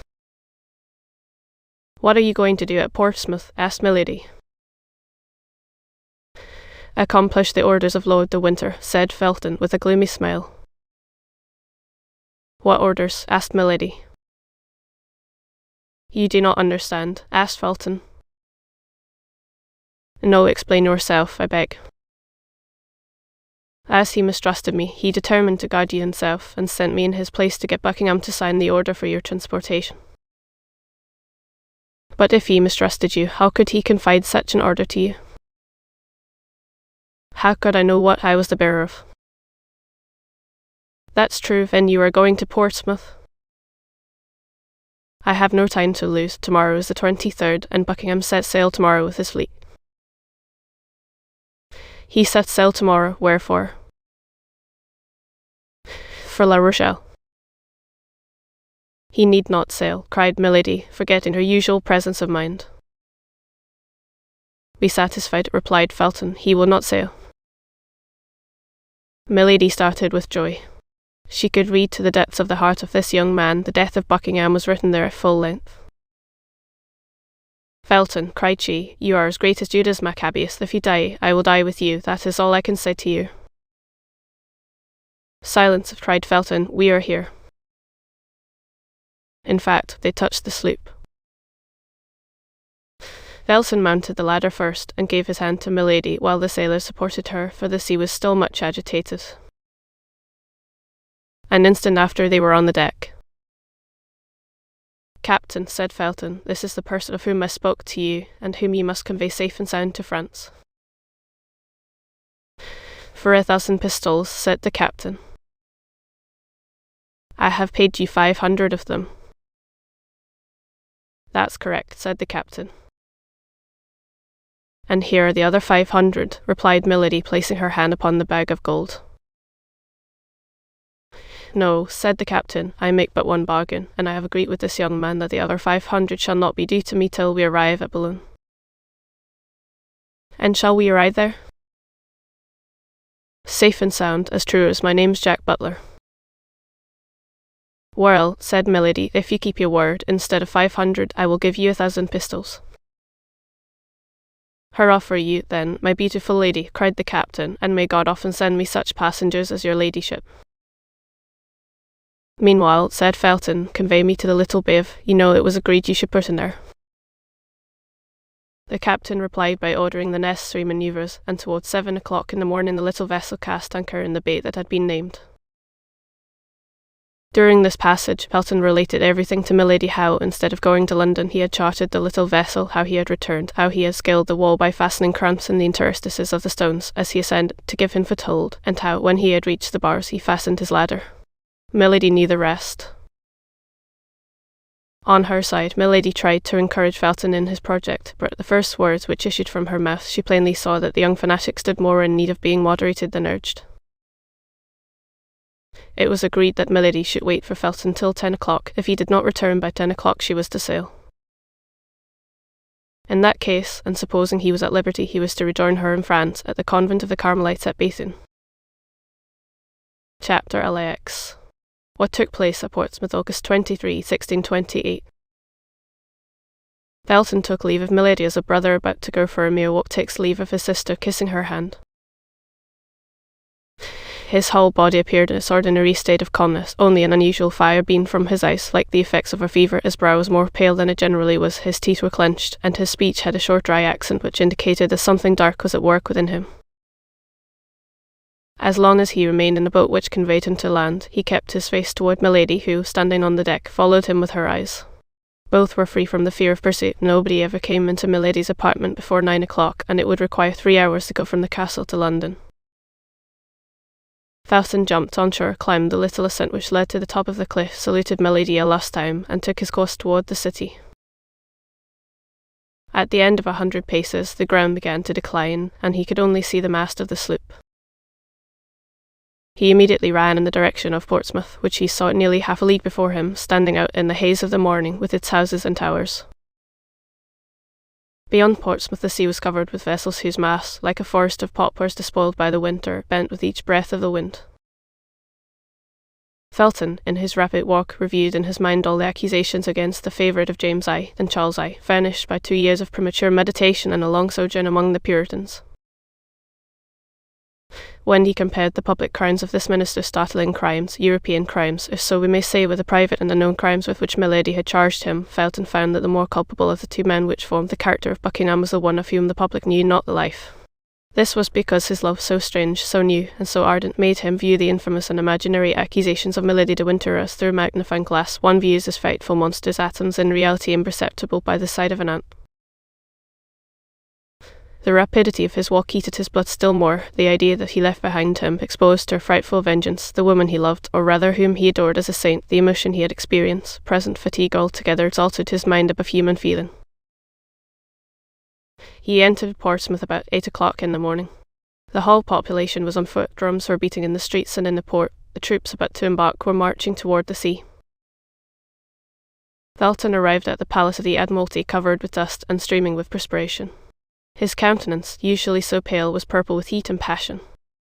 The sentinel wanted to repulse him, but Felton called to the officer of the post, and drawing from his pocket the letter of which he was the bearer, he said, "A pressing message from Lord de Winter."